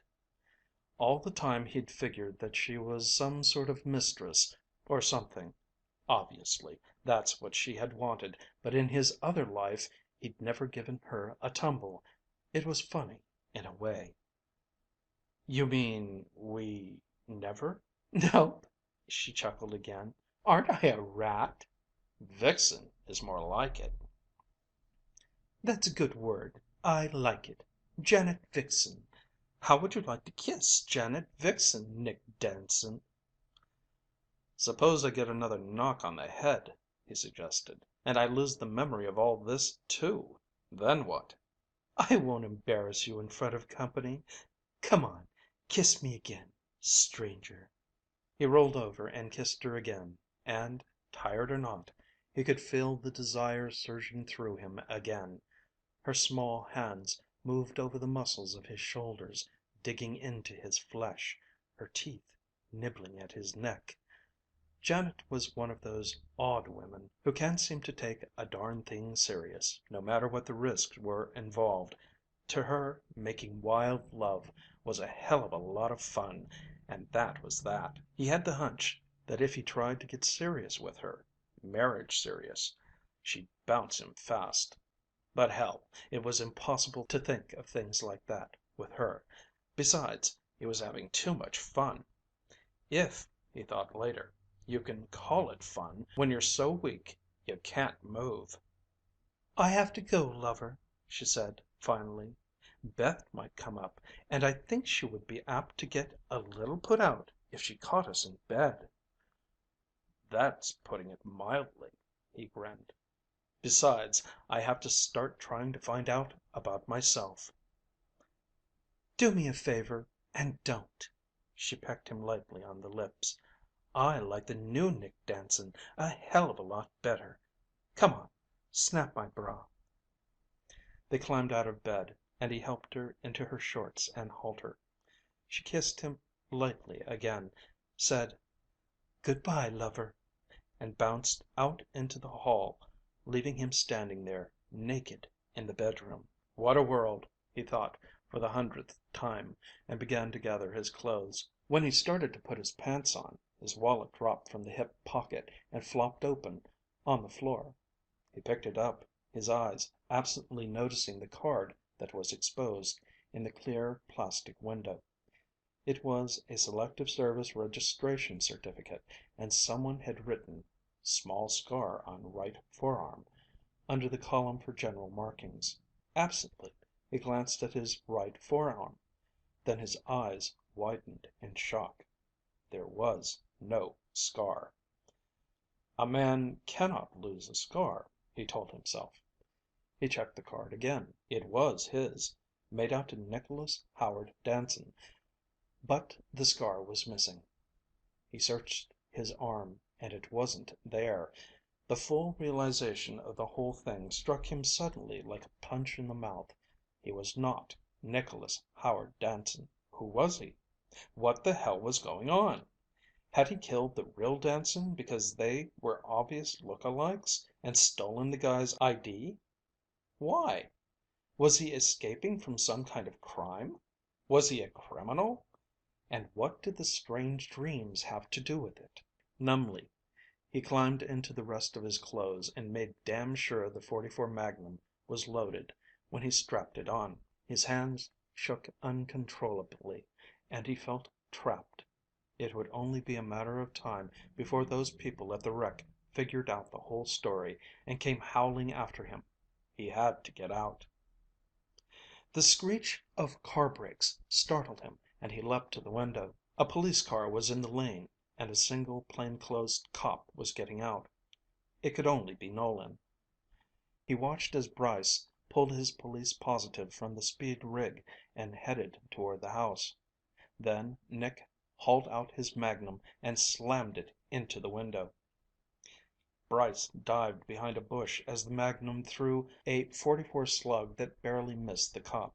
The .38 barked back, and Nick ducked the splinters as the bullet chipped the window frame. "Come out, you fool!" Bryce roared. "You go to hell!" Nick yelled, and fired again. "Who tipped you off, Nolan? Beth?" "You left Danson's watch where your flying saucer cracked up," Bryce snapped another shot at the window. "Flying saucer?" Nick blinked. What the hell was that stupid cop talking about? "What did you do with Nick?" Bryce roared. Nick let the Magnum answer for him, not trusting his voice. In the few seconds that followed, Nick, in his nervous excitement, emptied the revolver at Bryce, but never even grazed him. He cursed and began thumbing cartridges into the Ruger. He was almost finished when Nolan caught on to the maneuver and decided to come in closer.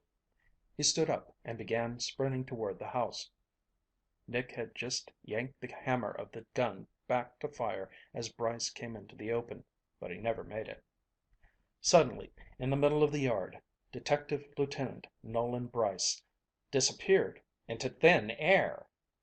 Nick heard him yell for help, but he could see nothing. The yelling kept going straight up into the air until it grew faint in the distance. Nick stared dumbfoundedly at the area where the cop had suddenly faded out of sight.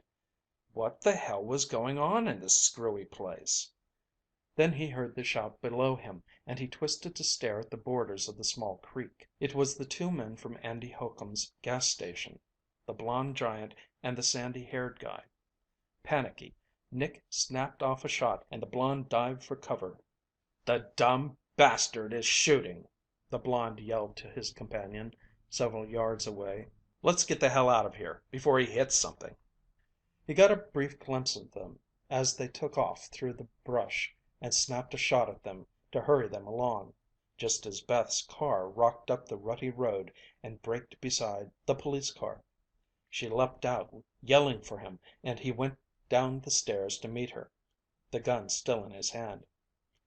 Her face was drained of color as she came into the house, the red of her lips looking even more red against the pale wash of her face. "Nick, where's Nolan?" "I Oh my God, Nick, have you killed him?" "I couldn't hit him," Nick told her. "I emptied the Magnum at him and he disappeared into the air." His eyes had a wild look in them. "Right into the air," he added inanely. Everything was so balled up. Everything was crazy. He wasn't Nick Danson. He didn't know his name. Bryce vanished into thin air. The two guys were dogging his tracks. Women came out of the woodwork to make love to him. What the hell else could possibly happen? Beth was staring at him. "You killed him," she breathed. "No, no! He vanished! He vanished, honest to God! I never even came close to hitting him. I might as well have thrown rocks." "Men do not disappear into thin air," she said. "Listen, forget that for a minute. How'd he know I was here?" She sank wearily onto a chair and looked at him. "He found the watch I gave you a few years ago. It was lying at the crash site. He came to the office where I work and asked about you. I denied that I knew you were back, and he began to yell at me about my life being in danger, and that I should stay away from you until he had a chance to put a bullet into you. My God, Nick, what have you done?" "I don't know," he lied. Should he tell her that he was not her husband, that he didn't have the foggiest notion of who he was? He decided against it. "How'd he know where to find me?" She sighed. "Oh, he helped you build the place. Now where is he?" "God damn it, Beth, I told you. How many times do I have to tell you that he vanished?" "Stop yelling at me!" "Then believe me, it happened. I saw it happen, and I wasn't seeing things. Go out and look. If you can find his body out there, I'll eat it." She uttered a little cry and came into his arms, holding him tightly.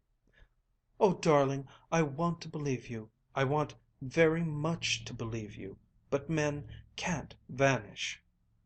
"Bryce did." "All right. If you say he did. All right. Now what?" "I don't know. I have to think. I have to try and remember what happened to me. It's the only way that this crazy world will make sense. And it has to make sense. It has to." She nodded. "Let's go into the room. I want to be with you tonight. Let me have the gun, dear." He stared at her, his jaws knotted. "You think I'm nuts, don't you? You think I'm crazy." "Darling, darling, of course not. But I wish you'd give me the gun." Resignedly he unstrapped the gun and gave it to her. He shrugged. "I don't blame you. Hell, I think I'm crazy too." She didn't argue the point. They both went into the front room and sat there staring into the ashes of the dead fireplace while dusk fell about the cabin. Finally Beth started the fire. When she had finished, she bent and kissed him. "Why don't we get some sleep, honey?" she said. "That may help." "I'll be up later," he told her, and she kissed him again. Then she went to bed. How long he sat there he had no way of knowing, but the fire was steadily dying. The thoughts hammered in his head and he became lost in them, trying mentally to find the key that would tear away the veil and grant him a peek at his past. Bits and snatches had filtered through, garbled and incoherent, that had tried to shed light yet could not. And, while he leaned toward one conclusion, drawn from the dreams, he felt it too fantastic for belief. He was so absorbed in his thinking that he never heard the door open slowly. When he did hear the soft tread behind him, it was too late. A handkerchief of chloroform was clamped strongly over his face. He struggled, trying to get away from the hands that held him, but he was powerless. The chloroform got to him. He couldn't breathe. He slept. End of chapter 10. Sex Life of the Gods by Michael Kner. Chapter 11. The ship came to rest upon a flat, ochre-colored plain beside a brilliant white city encased in thick, heavy walls. There was a dull pain in his head and fire in his leg, but he was alive. He lay limply upon the bed while First Spacer Narvi plied him with honey wine to dull the pain. He grinned, studying the blond giant's warm, friendly face. He was among friends. The tall, yellow-eyed Thistians had failed to kill him, and Narvi had whisked him away into the violet sky. "Thought we'd lost you, Lors," Narvi grinned. "You almost did," he replied, choking on the Thista honey wine. "Haven't you anything else, something from Darkhan?" "Sorry, friend," Narvi grinned, "but you can be glad to get this. The 36th Command has been drinking up even this stuff. I'll see you later, in the hospital." "All right, Narvi." The big man started away, but Lors stopped him by grabbing his blue sleeve. "Narvi?" "Yes." "Thanks.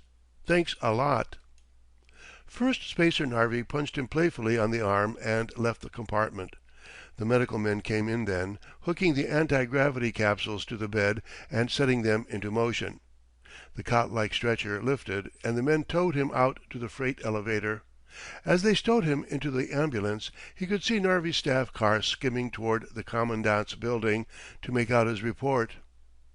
No doubt Commander Imry would be coming to see him later on.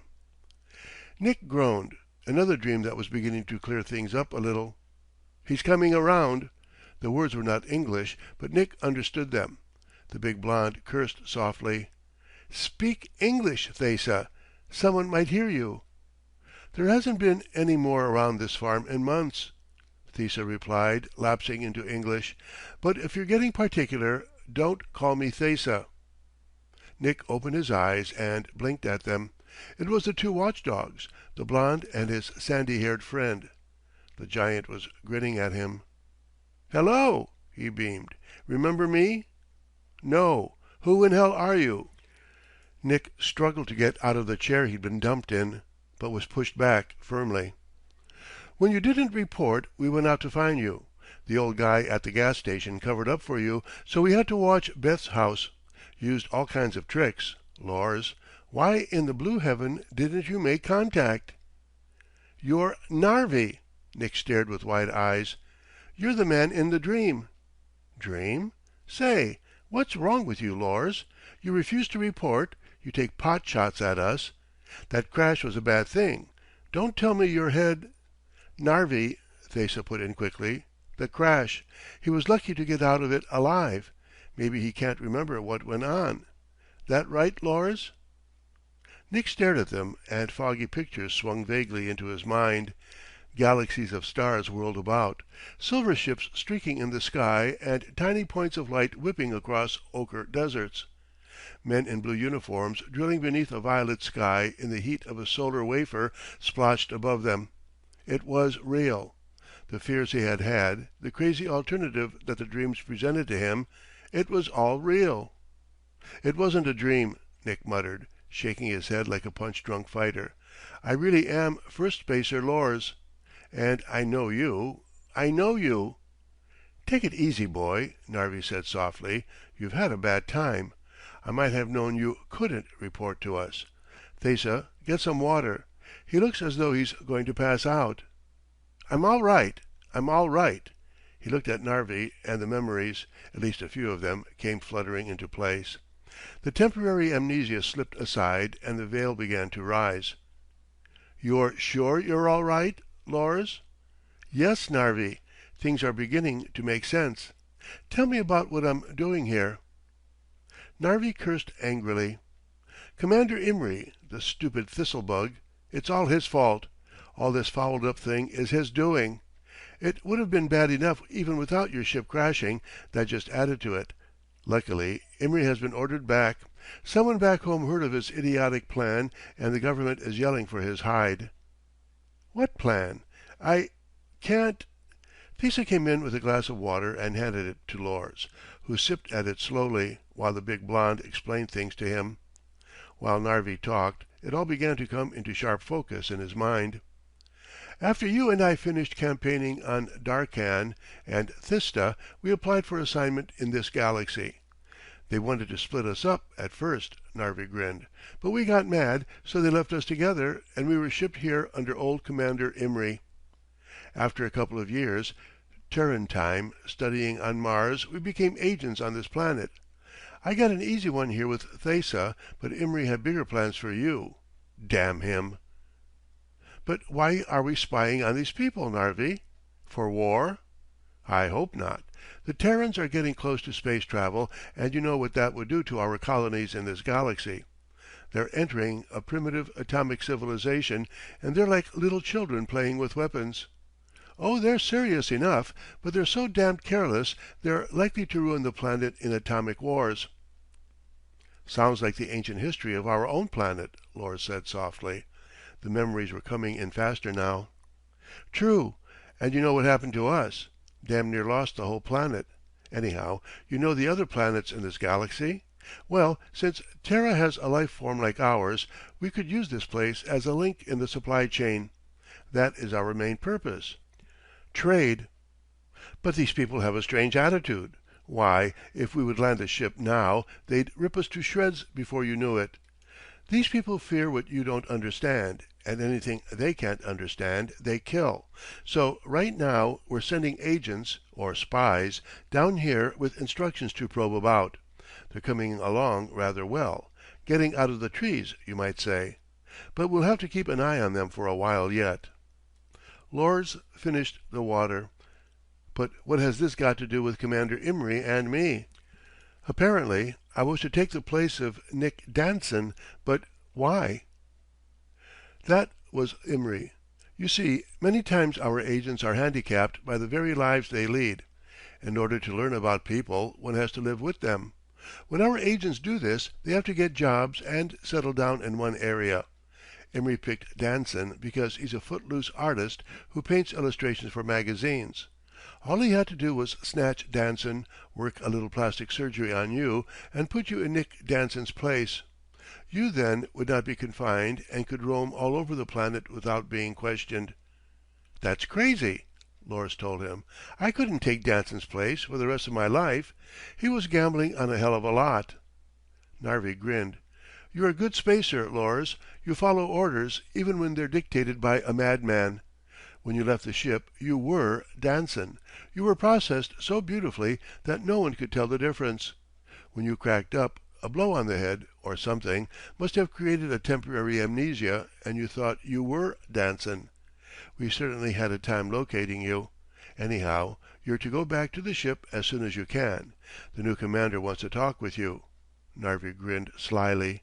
"I imagine you'll want to talk to him, too. It's Zark, our old friend from Thista." "Zak? Yes, I remember him." Lors stood up and paced the room in thought. He remembered gray-haired, friendly Zark, but more than that, he remembered Commander Zark's beautiful blonde daughter, Jela. "I remember a lot now, Narvi. It's too bad they didn't send him sooner. Things wouldn't be so messed up." "It's not so bad." "No?" "No. You'll probably be going back to the home planet now." "I can't go back," Lors mused. "I have to stay and see this through. It's personal now." "Personal?" Narvi was clearly puzzled. What can be personal about a spacer and an alien race? He looked at his friend levelly. "I can't leave this planet, Narvi, because of Beth Danson. I'm in love with her." "Love?" Narvi exploded. End of Chapter 11. Sex Life of the Gods by Michael Nur. Chapter 12. In the heavy silence that followed, the two men stared at one another. Lors regarded his friend with matter-of-fact calmness, but Narvi's mouth was open in astonishment. The situation wasn't covered in the manual. "Love?" Narvi choked finally. "With an alien? You must be joking." "I'm serious." "That blow on the head must have been solid as a rock." Thesa just stared, without speaking. "Beth is a wonderful woman, and I'm in love with her. If the blow on the head did that, well then, I'm glad the ship cracked up." "But Lors, she's an alien. It's like a farmer falling in love with his stock. It's crazy. You couldn't live on this planet the rest of your life, and she couldn't live with you." Lors shrugged. "What about Jela?" Narvi demanded swiftly. He didn't answer him. Memories of the blonde woman with the trim ankles, the slim waist and the large breasts floated back to him. Memories of the many evenings they'd shared walking along the sand under the stars. He sat there fingering the thoughts as they rolled past, without feeling anything. He was aware, finally, that Narvi was speaking to him. "Know how you feel, Lors, but forget it. You could never work anything out. Go on back to Jela and forget about this alien. It doesn't matter how wonderful she is. Probably nothing short of killing your husband would gain her for you." Lors smiled thinly. "We can do that, too." He paused and looked thoughtful for a moment. "What did Imry do with Danson?" "Nothing. He lives better than most spacers. Since we are minus prisons on starships, Imry installed him in your quarters, under guard, of course. Commander Zark hasn't been able to figure out what to do with him yet. That's what he wants to talk to you about." "Have you a scout ship here?" Lors asked. "Certainly. We use them to make reports. The Terrans would pick up the radio waves otherwise." How about a uniform? You can borrow one of Thesa's. You'd never get into one of mine. Fine. As soon as I'm properly attired, we'll go see Zark. Grinning at Narvi, Lors followed Thesa into the bedroom for the uniform. Later, dressed in the uniform of a first spacer, Lors checked himself in the mirror of the bedroom, making certain that he was properly dressed. Trousers bloused neatly into the black half boots, the yellow stripes perfectly aligned, the cuffs of the tunic fastened at his wrists and throat, the emblems of the 8th. Terran Command on the collar, the patch of rank on his left shoulder sleeve. Yes, he was all set. Precise. He grinned at Thesa. "Feels good," he said. The sandy-haired spacer handed him the black leather belt containing the auto pistol and the cartridge belt. He buckled it on, feeling the familiar weight drag at his right hip. "Okay?" Thesa asked. Lors nodded. "Thanks for the loan," he said, and went out to where Narvi, already dressed, awaited him. "How's your head?" Narvi asked. "Fine." "Let's go then." They walked wordlessly out to the barn. The blonde snapped on a small light near the scout ship, and Lors went up close to examine it. "Climb in," Narvi invited. "I have to scan the area and make sure no one will see the take off." Lors leaped to the cockpit and opened the plastic dome. He dropped lithely into the seat, his feet moving automatically to the rudder pedals, his hands impatiently fingering the controls. So much was coming back, so many remembrances with each second of time. He was not Nicholas Howard Danson, and he had never been. He was First Spacer Lors of the 8th Terran Command, and he felt his heart thrill to the knowledge of who he was and where he was. It was slow, this strange process of regaining his mind, but it was coming along. He would soon be whole again, no longer some freak caught in the vortex between two worlds. "Ready?" Narvi asked, slipping into the seat beside him and pulling the cockpit shield into place. "Ready. Where's the starship?"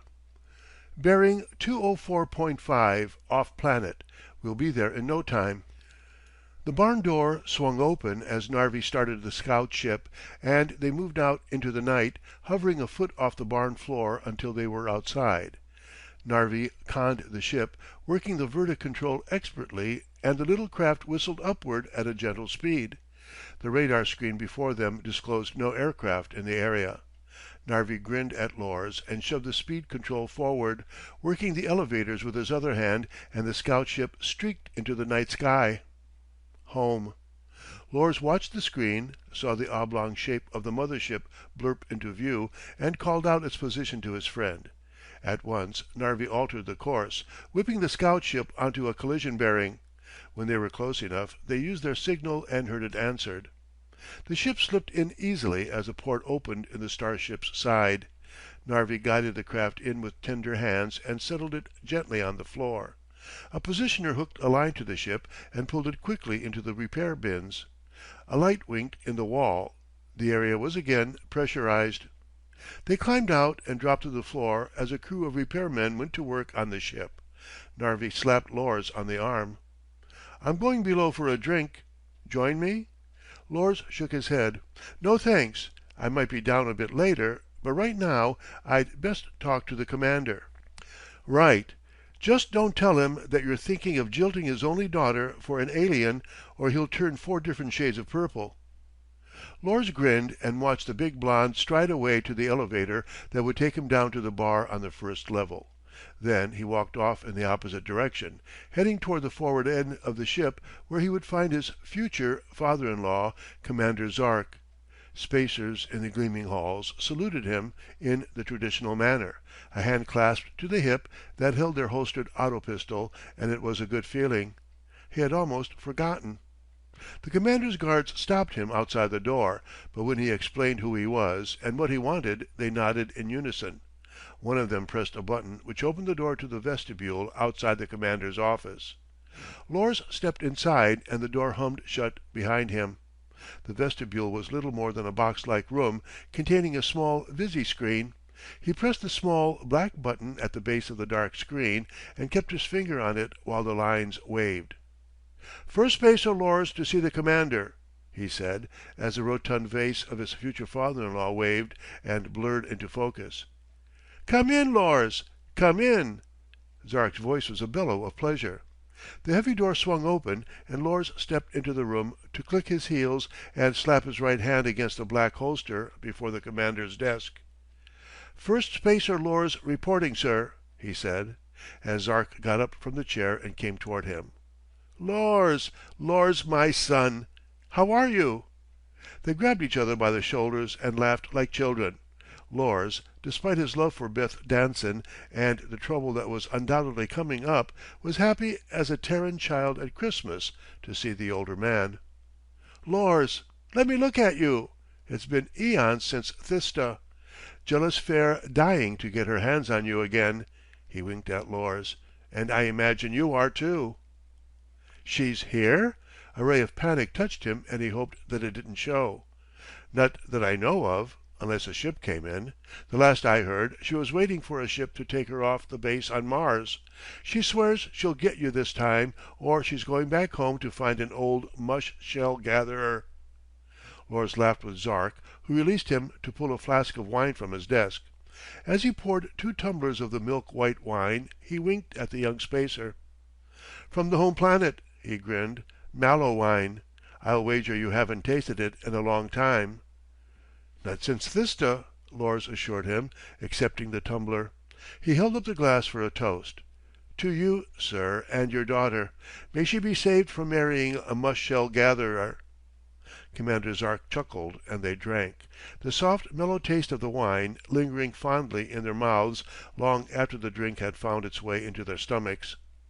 "Now then, Lors, tell me what that fool of an Imry did to you." He told the commander everything, watching the older man nod his head from time to time, the stubby fingers of his hands forming a pyramid before his lips as he slumped in his chair.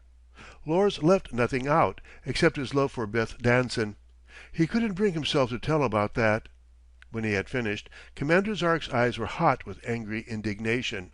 "I'll see that Imry cannot get a command on a planet with a pure ammonia atmosphere for this trick.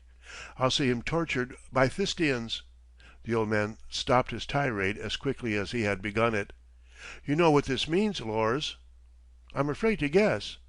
"The wrecked scout ship can be covered up easily enough because of the Terran politics.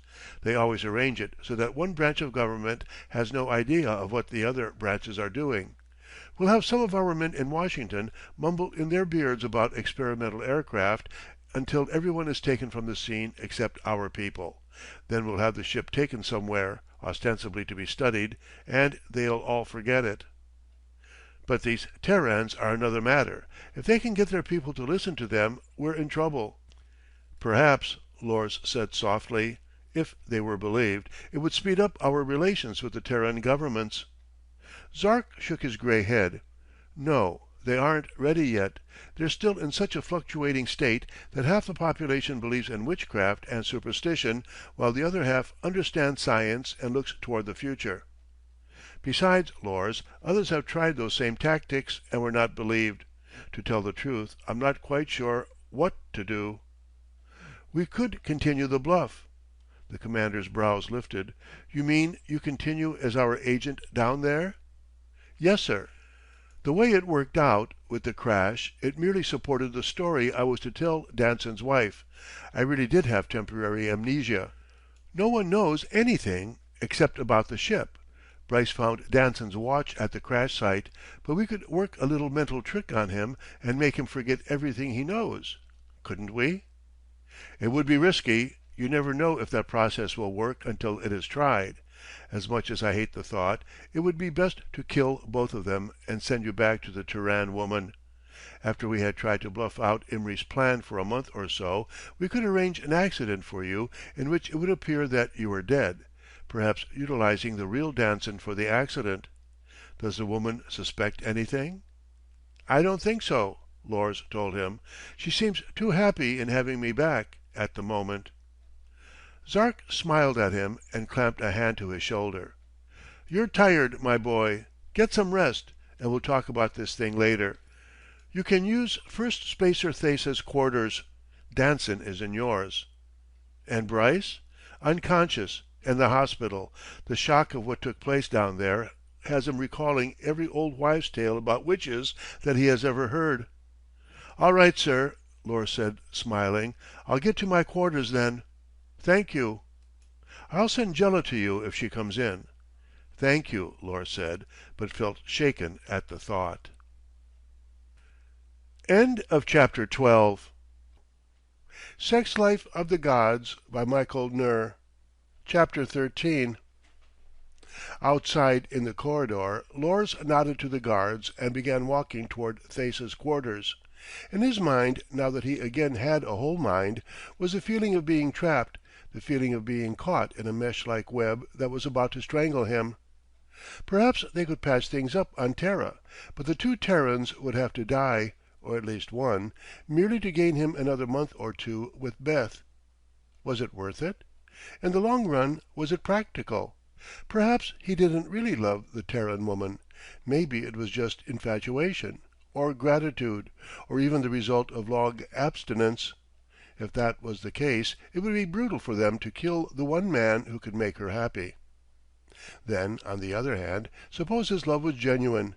If he really loved her, the coming accident which he was to stage would never come to pass. He knew himself too well to believe that. He would take Beth and run, get away into another country, change his name, his features. He smiled to himself and remembered his training on Mars, and the ability of the spaceman to reach out with a long arm to stop anything. Anything. "We are the gods," he remembered. "We are the gods who move with lightning and speak in thunder. The Terrans are like so many cows that need a watchful eye upon them at all times." Gods. Yes, in a manner of speaking, he decided that they were gods. But what did the book say about one of the minor gods being caught up in a crazy thing like this? It had never happened before.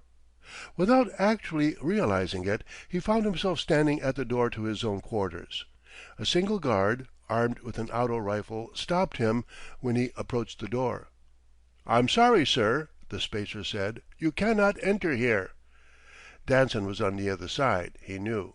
Nicholas Danson, the artist, the man with whom he had traded places. Suddenly he wanted to speak with the man, find out about him.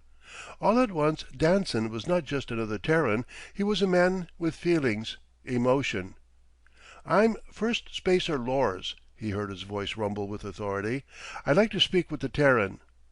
The guard stiffened. "I'm sorry, sir. I didn't know who you were."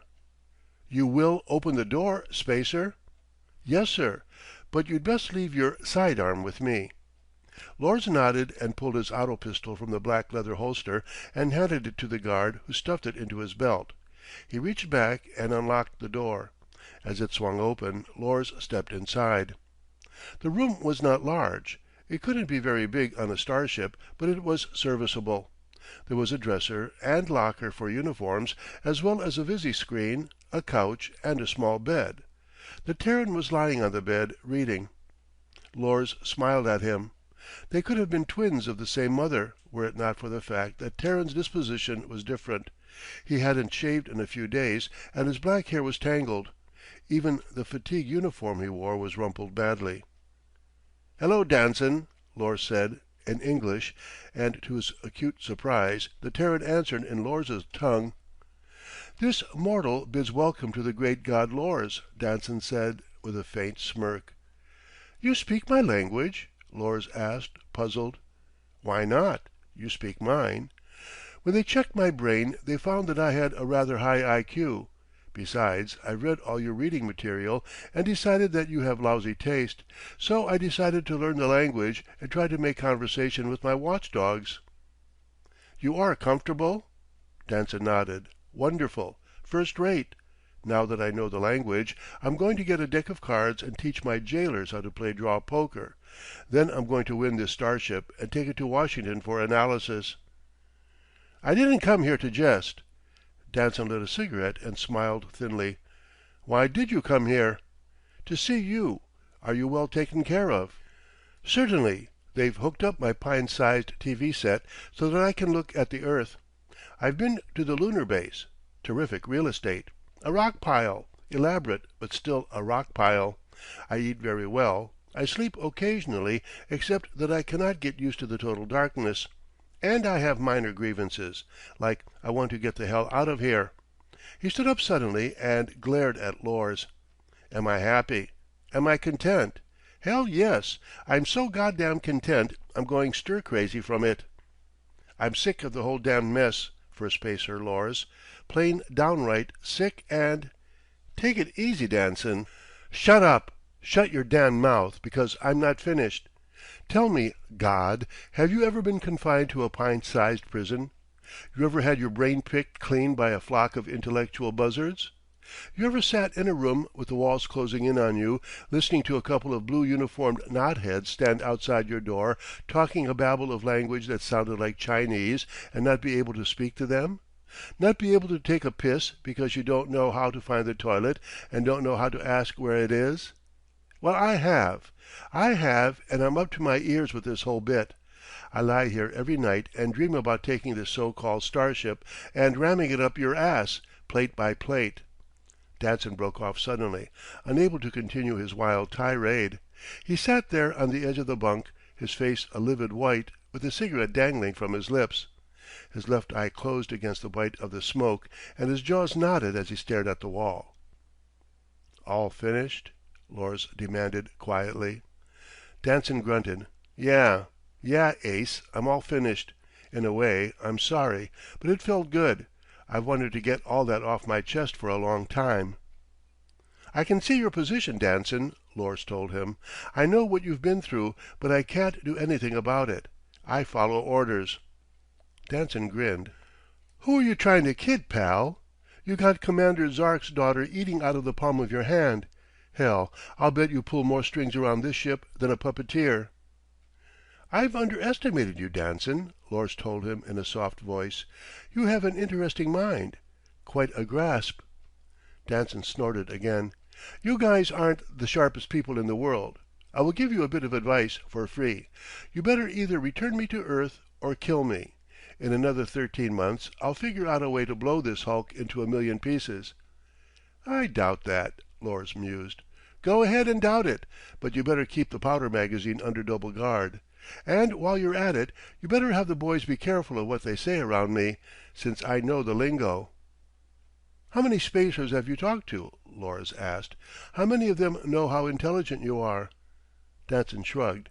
"Why?" "Just wondered." Nick Danson looked at him narrowly. "You have something on your mind, Lors?" "Maybe. Right now I'll keep it to myself. Until then, keep your mouth shut about how smart you are. A weapon, Nick, is only useful when the enemy doesn't know how well it will work. When they know, a counter-weapon can be made." Lors moved to the door. "I'll be back, probably," he said, and went out into the corridor, leaving the Terran to ponder on what he had said. The guard snapped to attention, then handed Lors his auto pistol. The First Spacer slipped it into the holster and snapped the flap. Then he walked rapidly toward First Spacer Thesa's quarters, with the germ of an idea filtering and dancing through his mind. It wasn't a complete idea, but it certainly was a wild one. The chances of its working were about 1,000 to 1. But if it did, things might work out. He hoped so. He reached the door of Thesa's quarters and jerked it open. His fingers fumbled for the button inside the door that would switch on the lighted walls. When he found it, he closed the door and flicked on the lights. He stared at the inside of the room in amazement. She was lying on the bed, with her golden hair falling about her shoulders like a waterfall of sunlight, and her lips pulled back over white teeth to smile at him. But he was stunned, frozen to the spot. "Jela!" he whispered, in shock. End of chapter 13. Sex Life of the Gods by Michael Knurr. Chapter 14. For a moment she didn't move, and in the silence he allowed his eyes to finger her. Beneath the blonde tumble of hair her blue eyes watched him, her lips toying with a bemused smile. She wore the odd toga-like dress that had recently become popular among the women on the home planet. It was a white color, trimmed in a pale blue that went well with her hair, but Lors hardly noticed it. His eyes were fixed upon the twin lift of her breasts as they fought against the material. She swung her long, curved legs to the floor. A momentary flash of creamy flesh showed at her thighs, and stood up. She came to him on slippered feet, whispering against the floor, and stopped before him, her breasts faintly brushing the material of his tunic. "I thought I'd never get here, darling." Her voice was soft and warm. Sex, love, and desire hung in her words. The emotion dripped from her voice the way water falls from the roof of a cave, giving her tone a throaty huskiness that started the blood racing in his veins. Yet she held herself back, restrained her urge to fling herself into his arms. It was a game with her, one she had always played. "Did you miss me?" she asked. He nodded, unable to trust his voice. It would crack, he knew it would. He would be able to say nothing beyond a mere croak. Too much was happening, too damn fast. It was almost impossible to keep up with it all. "Well," she mused, "I realized you're stunned to see me, but you ought to kiss me, at least that." He reached out his hands slowly, feeling the tremble begin in his fingers as he closed them over the softness of her upper arms. A drum began pounding in his temples as he touched her. A flash flood ripped through his veins, and his stomach churned like a storm. He brought his mouth down slowly against hers, and felt her lithe body flatten up against him, the way a candle melts against a sheet of hot metal. Her mouth was a pliant sweetness that shoved all his thoughts of Tara into the back of his mind. Her body trembled against the lean hardness of his in a shiver of passion. The very touch of her tongue against his lips beat aside all the problems that swirled about his muddled mind, and awakened the desire and need that had laid dormant within him all this time. "Darling," she breathed, when he had pulled his mouth from hers. "Oh, Lors." "Shh." There was no need for talking, no sense in it at all. Her body mashed up against him, and he allowed his hands to smooth down over the material of her dress, along the curve of her spine to the twin globes of her buttocks. Her mouth lifted to his again, eager, demanding, while her fingers dug through his tunic and into his flesh with a sharp need that thrilled him. Her hand reached behind him, her fingers finding the light button, and suddenly the room was sheathed in the soft cloak of darkness. Only the tiny nightlight gleamed like a small yellow eye in the center of the ceiling. She spoke to him without removing her lips, her breath hot and demanding against his mouth. "I don't want to wait any longer, darling," she panted. "Not another minute." His arms slid around her, lifting her at the shoulders and the thighs to carry her to the bed, but she twisted away from him, whirling off into a darkened corner of the room where the yellow light could not touch. He could hear the sigh of the toga-like robe as she whipped it away from her soft flesh. Then she stood there before him, framed in the alluring gold of the circle of light. Lors felt his breath suck inward at the sight of her, standing there, nude. She was even more beautiful than he had remembered, and he felt shaken to the very roots of his being. The smooth curve of her shoulders glowed in the light, and her face was kissed by shadows. The arching lift of her breasts and the impassioned nipples threw a wash of dark shadow downward over the flat of her stomach and the lithe curve of her thighs. With the light covering the beauty of her face, Jela lost her identity. She was woman, period. Any and all, from time immemorial or immoral, perhaps. She was somehow standing there, a composite of every woman who had ever drawn a breath. She was the best of woman, the choicest parts of all women since the dawn of time, suddenly thrown together in a high-breasted, slim-waisted creation that was being offered to him, only to him. And Lors? It moved in him, churned through his guts like a forest fire. He was man, all men glaring with the red eyes of passion at all women. He, too, in the wash of lust that had swept over him, lost his identity, and he didn't give a damn. It didn't matter. Nothing mattered except that she was waiting.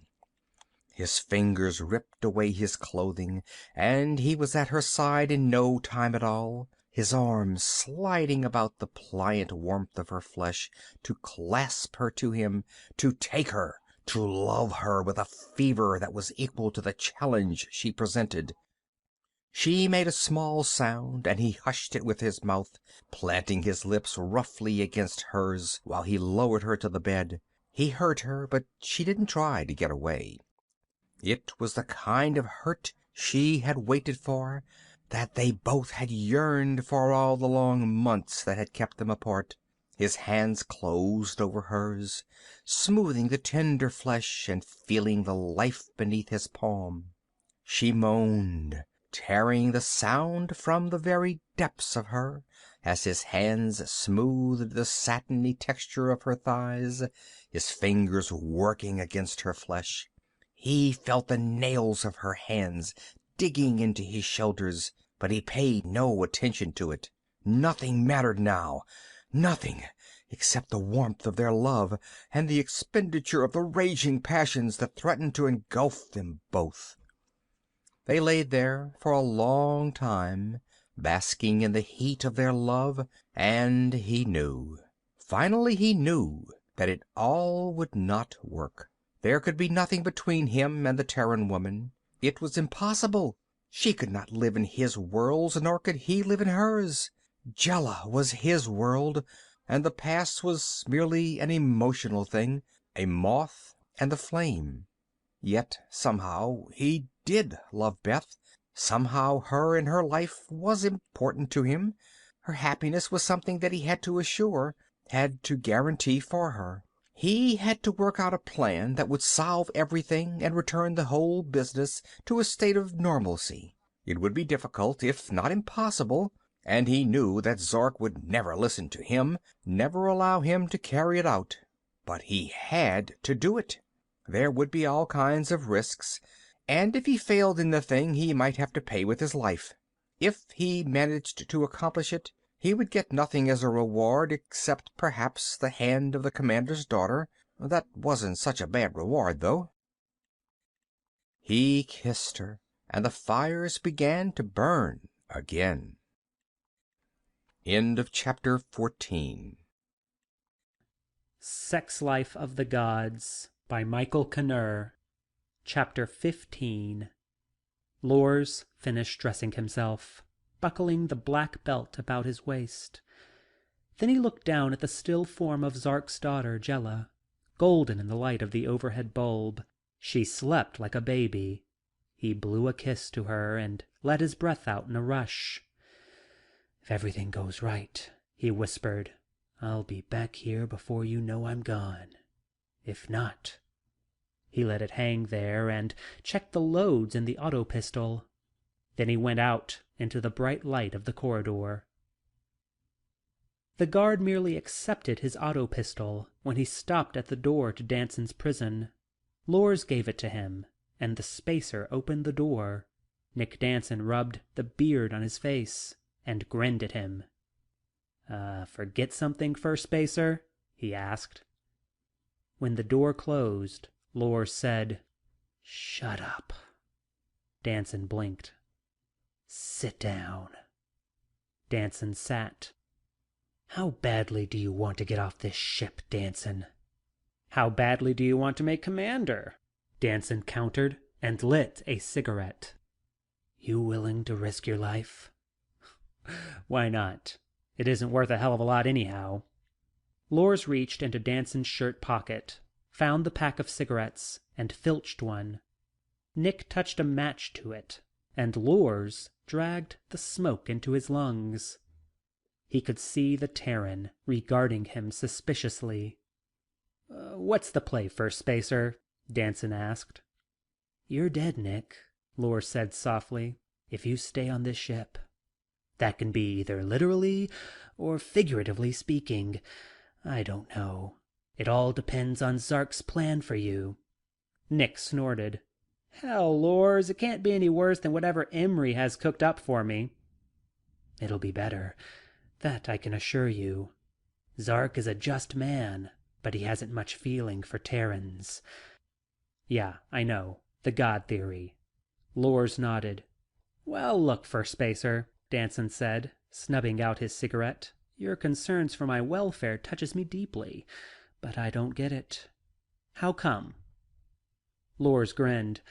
I've been asking myself that same question, and while I can get answers that make sense to me, I sincerely doubt if they'd make sense to you. Why don't we just say I like you? That's rich, but I'll buy it. All I've got to lose is my chains. And my memory. Come again? Lors sucked on the cigarette. You can't talk about this thing to anyone except your wife. Who'd believe me anyhow? It's bigger than that, Danson. If you talk to anyone, I'll kill you. You don't make sense. Why not kill me now? Lors sighed. Look, Commander Emery made a boo-boo, to use one of your terms, and I got caught in the middle. This whole operation is fouled up because of what he did. If we don't try to put things back, it's going to be in a real tough light. For the first time in history, Terra is in possession of a scout ship, even though it is wrecked. Not only that, but they know it. They're hot on the trail of us, and if enough Terrans get wise to us, we'll be in trouble. You've read my diaries and journals. You know what it's like up here. My planet needs Earth as a trade base, and if you people ever wake up as a race, we'll be able to help each other a hell of a lot. Maybe that's why I want to take you back to your wife. Is that good enough for you? Danson nodded. I guess so. I know enough about this situation to tell that you're either on the level, or you're a damned convincing liar. What's the plot? The plot, as you put it, is to get you and Bryce back to Earth. Bryce? Nolan Bryce? He's here? Lors nodded. Bryce found your watch where my scout ship cracked up, and guessed who I was before I did. I was hiding up at your cabin, trying to figure things out, when he decided to put a bullet into me. Both Beth and I thought I was you, and she was trying to help me figure out what I'd been doing for 13 months. Bryce came in shooting, and my people kidnapped him. Great. In any event, I think I can get Bryce to the scout ship. I'm going to rely upon you to spring yourself out of here and get down to the hangar. You'll pass for me easily, okay? How do I get past the guard? I'll fix it, if I can. If I can't, I'll be back. Okay, Buck Rogers, it's your show. Lors grinned at him. Keep your fingers crossed, he said, and went out. I won't do it, Narvi said flatly. He lifted his glass and took a large swallow of the drink to punctuate the sentence. You've got to, Lors insisted. You know as well as I do. It's the only way to straighten things out. You talked to Zark? How can I tell him about it? What am I supposed to do? Tell him that I love a Terran and want to make her happy? Thunder and lightning! What's so important about Bryce and Danson? They're only Terrans. This woman you're so silly about will find someone else. Lors, by gods, if you take those two back, they'll talk to everyone they get their hands on. No, they won't. Not Danson. Narvi, that's the beauty of this whole plot. Danson understands that our people simply want to begin trade negotiations with Terra. He's learned to speak and read our language, and he knows how badly we want to trade with his people. He'll help us." "What about Bryce?" Narvi snorted. "Bryce can be handled by Danson. If that doesn't work, we can threaten to do all sorts of things to him." "And you want me to take the guard's place outside Danson's quarters and give you time to steal a scout ship?" "Yes." Narvi cast his blue eyes toward the ceiling and groaned aloud. "If I keep doing these goofy things for you, I'll never make commander. I won't even make vice commander." Lors smiled. "Don't worry about it. If things work out, you'll have had a hand in opening up a new planet for our trade rockets." Narvi sighed. "All right, I'll do it. Although I should have my head examined by the ship's doctors." Lors grinned at him and finished the last of his drink. "It'll work out, Narvi, and you'll probably get a medal." "A prison cell, likely," Narvi snorted. "On Thista." Lors slapped him lightly on the arm and left the ship's wardrobe. He had a lot to do, and damned little time to do it in. End of chapter 15. Sex Life of the Gods by Michael Knurr. Chapter 16. Lors left the wardroom and walked along the hollow, brightly lighted corridors toward the hospital where Detective Nolan Brice was being kept a prisoner. He would be the tough one of the two, because his mental roots were still very close to the witchcraft-believing parents who had given him birth. Brice was a Pennsylvanian. He was fairly intelligent, but like all Pennsylvanians, he had an unconscious closeness with tradition. He was of the type who would stoutly deny he was superstitious, yet he would refuse to walk under a ladder. How would he react to Lors's proposal? Would he, with typical Dutch stubbornness, tell him to go to hell, or would he cooperate? It was a difficult thing to predict. Lors shoved the door to the hospital open and grinned at the spacer behind the desk. "You've a Terran here?" he asked. The spacer nodded and laid down the sheets of paper he had been ruffling as Lors came in. "Yes, sir, we have one. He's in the care of Dr. Zullo." "What are they doing to him?" "I'm not sure, sir. I understand he was in a great state of shock when he arrived. I would imagine they're giving him rehabilitative treatment." Lors grinned again. Apparently, the method by which they had snatched the detective had completely unnerved him. "I'd like to see him," he told the spacer. "Where can I find Dr. Zullo?" "I'm sorry, sir. Only authorized personnel will be allowed to interrogate him." "I'm authorized, I believe. I captured him. I'm Lors." The young spacer flushed. "I'm sorry, sir. I didn't know who you were." He pointed to the door behind him. "You may go through there. Straight down the corridor until you reach the fourth ward." "Dr. Zullo will be there?" "I think so. Thank you." Lors shoved the door open and walked down the long hall toward the fourth ward, not quite sure in his mind how he could spring the Terran from the hospital and get him down to where the scout ships were hangared. But it had to be done. If he failed, and they all ended up dead or thrown into the penal colonies on Thista, the trade program with Terra would be set back at least 50 years. All the ground they had gained, all the knowledge and plans they had formulated, would be useless. They would have to start from scratch. The wrecked scout ship could be covered up, but the loss of Detective Lieutenant Brice and Nicholas Danson would not go unnoticed, especially when Beth Danson spilled her story about the strange events that had gone on at the cabin. Of course, Terra would never be able to corroborate what she had experienced. Yet they were on the verge of space travel, and they were a warlike race. They could cause all sorts of unnecessary trouble in space. It had to work. He had to get both of them back to the planet, even if it meant stopping a slug from an auto rifle to do it. He reached the door of the fourth ward and went in to look for Dr. Zullo. The man wasn't hard to find. He was the only person in the small anteroom. "What can I do for you, First Spacer?" he asked. "I'm Dr. Zullo." "I'm Lors." For a minute they stared at each other. The doctor was a middle-aged man with a weathered skin stretched over a rather aquiline set of features. His small, bird-like eyes were piercing in their study of Lors's face. He smiled thinly and ran a hand through graying hair. "Lors, huh? You're the one who went down there?" "I was in the accident.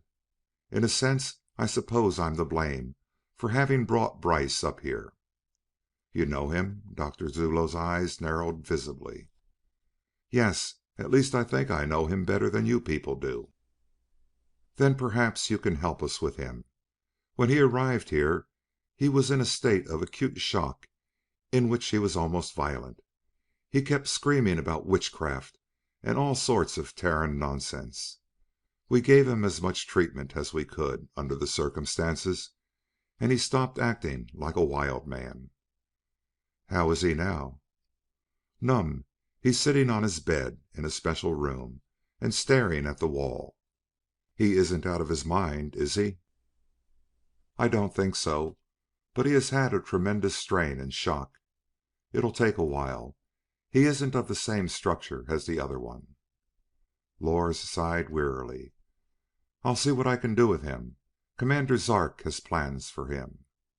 "Another switch?" The doctor made no attempt to cover his disgust over the idea. "An accident, I believe." "From bad to worse, huh?" Lors didn't answer him. He merely made a motion with his hand for the doctor to show him where the Terran was being kept. Dr. Zullo nodded and pointed toward a door at the far end of the ward. A blue uniformed spacer stood guard before the door. He clicked his heels as Lors approached. "I want to see the Terran spacer," Lors said briskly. The spacer nodded and opened the door. Lors stepped inside and listened to the lock click into place behind him. Nolan Brice was seated on the edge of the bed, staring at the wall, but Lors did not believe that he was in a state of shock. He had the knotted jaw of a man who is firmly determined to betray nothing to his captors. He sat there, with his fingers laced together, hanging between his knees, his clothing rumpled and hanging loose from his broad frame. "Nolan?" Brice swung his eyes to the first spacer, the muscles of his jaws working. "I'll kill you," he said, with a horrible softness in his voice. "Nolan, listen. I'm here to help you." "You've done a lot of helping, spaceman. I know what you want. Earth." "Don't be silly. I want to help you and Danson get back home." "I don't need you." "Shut up and listen. I'm risking my neck coming in here to help you, so you damn well better follow orders. In a minute I'm going to call that guard in here, and we're going to borrow his uniform. Then we'll head for a scout ship and get you to hell back to Terra. Will that suit you?" "This is some kind of trick." "Do you want to go or stay here?" Lors demanded coldly. "I don't have time to lecture you. I'll leave that up to your friend Danson." "Play it your way, spaceman," Brice said tightly. "Okay." Lors stood up and spoke through the door to the guard, pulling his auto pistol from the holster. "Come in here, spacer." The guard shoved the door open and came in. "What is it, First Spacer?" "Him." The guard swung to look at Brice, and as his head turned, Lors brought the butt of the pistol down hard. The guard grunted and dropped heavily to the floor, his auto rifle falling with a loud thud. By now, if everything was working out right, Danson should be on his way to the scout ship hangar. Lors looked at Brice. "Come on, Nolan. Get into these clothes." Between the two of them, the stripping of the guard went fast. In a few minutes, Brice was wearing the spacer's blue uniform, and he was buckling the black cartridge belt about his waist. He gripped the auto rifle in his hands eagerly and looked at Lors.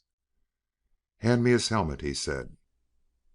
Lors picked it up and straightened to hand it to the Terran.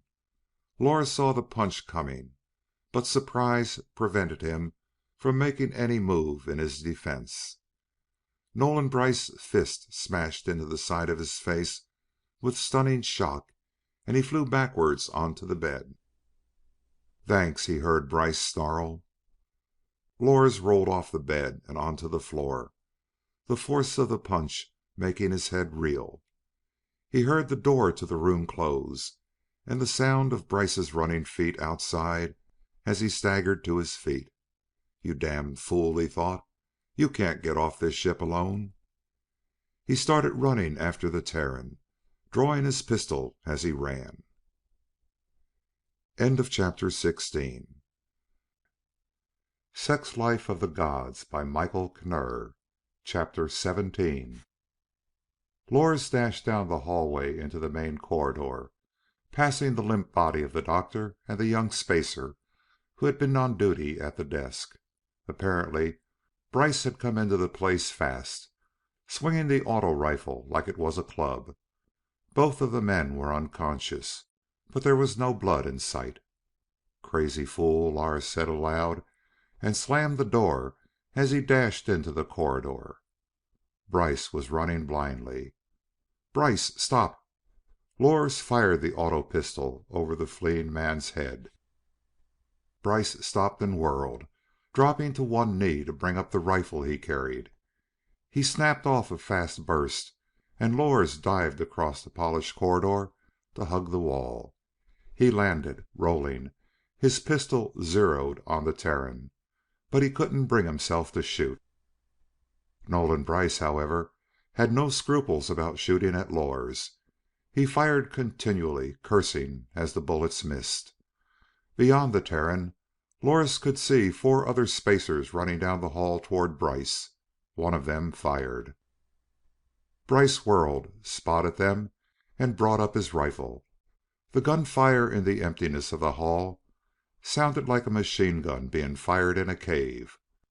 Lors saw a spacer slam backwards, rolling crazily from the impact of the bullet that Brice had triggered.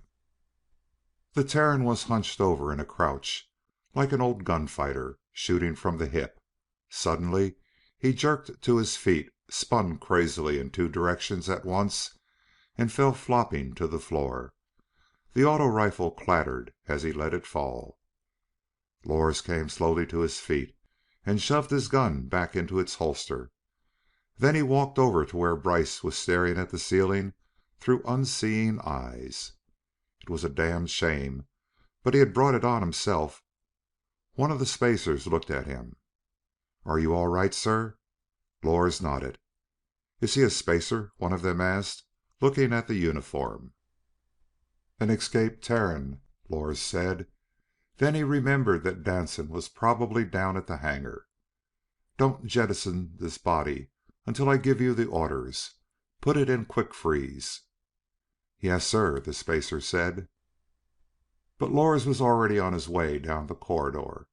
He could do nothing for Brice now. Perhaps it had even been a good thing. The shooting would have drawn most of the high-ranking officers toward the end of the ship, leaving a comparatively clear space between him and the hangar. He hoped that the doctor would stay out for a while. As the Terran said, they weren't out of the woods yet. He found a vacant elevator and took it down to the hangar level. As the door whirled open, he raced into the corridor, nearly upsetting a startled spacer with his rush. He had no idea how long it would be until it was discovered that Narvi had let Danson out, but he knew the escape would not remain unnoticed for long. He burst into the repair bin area of the hangar and jerked his head toward the tubes. When a ship came into the side of the mother ship, they entered through a large port which made it easier for the pilot of the scout ship. But to leave the starship, one had to install the smaller craft into one of the many blast tubes on either side of the big hangar. He looked frantically about the area for Danson, and spotted the Terran standing unobtrusively near the pilot entry to one of the blast tubes. Nick Danson, garbed in the blue and yellow of a first spacer, was a twin for Lors. He hoped anxiously that none of the repairmen would notice the trick. Lors grabbed the mechanic by the arm. "Spacer, I'm on an urgent mission. Where can I get a ship?" The young spacer looked thoughtful for a moment, then pointed toward a tube on the other side of the hangar. "In that tube, sir." "Thank you. I'll help you rig it," the spacer said. "Never mind, I'll do it myself. Go about your work." "Yes, sir." The spacer turned away, a puzzled look on his face. Lors motioned to Danson and headed toward the tube door. He could well understand the spacer's bewilderment. While it was possible for the pilot of a scout ship to launch his own craft, it was highly impractical and not normally done. He hoped it didn't arouse their suspicions. He yanked the door open and looked over his shoulder. Danson was almost to him, running hard. Heads turned as the mechanics watched him run. "Hurry!" Danson reached the door, and Lors shoved him into the tube. "Where's Brice?" Danson demanded. Lors slammed the door and whirled the wheel of the spider lock. He didn't answer. He was too concerned with getting the door secured. Through the port in the heavy door, he could see spacers gesturing and pointing at the blast tube. "Where's Brice?" "He's dead." Lors secured the wheel and noticed that a vice commander had come into the hangar area. "Get in the ship, fast." Outside, the hangar workers were milling about like a fleet of bees. Lors turned to Danson and saw him standing beside the ship, his eyes wild with disbelief. "Get in the ship." "Not without Brice." Lors exploded in his native tongue. "Get in that ship, Danson. How long do you think it'll be before they come in the emergency door?" Nick's eyes were wide and violent. "I'm not leaving Nolan up here, God damn it! Get out of my way!" Lors shoved the Terran as he came in and watched him backpedal into the side of the scout ship. Danson muttered a curse and dived at the spaceman. Lors had no choice in the matter. He swung hard, Terran style, in what has come to be known as the 0-1-2. His left fist dug into Nick's stomach, and when he bent with the blow, Lors brought his right fist up from the floor and felt it smash into Danson's face. The Terran slammed backward against the ship, his head striking the metal sides. He crumpled into an unconscious blue mound beside the ship. He wasted no time. Casting a glance at the lifeless panel that was the emergency door at the far end of the blast tube, he grabbed Danson under the arms and hauled him up the short ladder to the cockpit of the ship.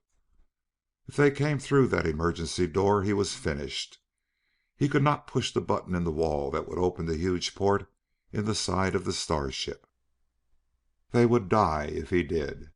It would be one thing to free an alien, but to intentionally kill members of his own race would mean disaster.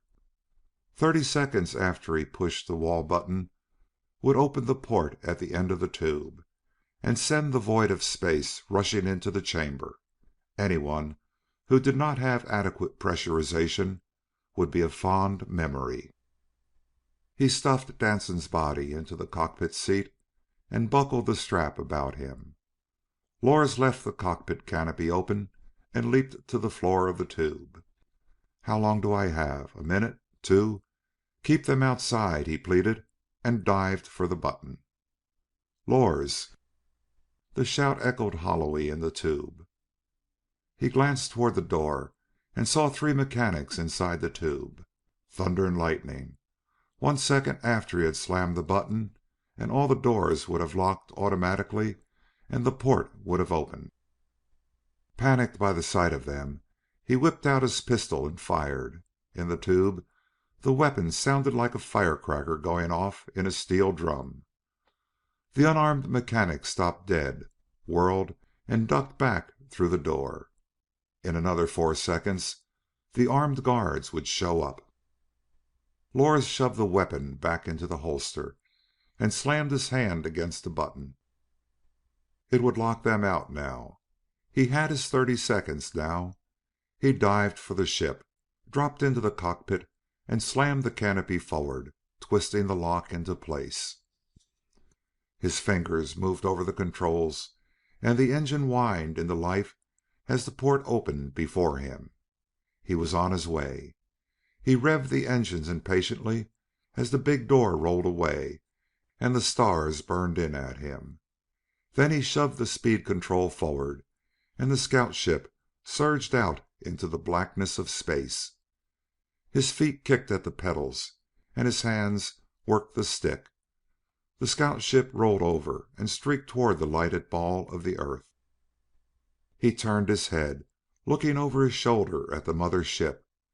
Tiny flashes of brilliant light speared from the starship. They lifted, fluttered, and followed him like a swarm of bees. They were giving chase. End of chapter 17. Sex Life of the Gods by Michael Knurr. Chapter 18. He had thought there would be a pursuit. He kicked at the rudder pedals and threw the stick. The scout ship rolled over and plunged toward the ice cap at the north pole of the planet. At 16,000 miles per hour, the rocket was little more than a guided missile, and he knew that when he reached the ice cap he'd have to throttle back, but then so would his pursuers. Beside him on the seat, Nick Danson's head rolled from side to side as the ship streaked toward the earth.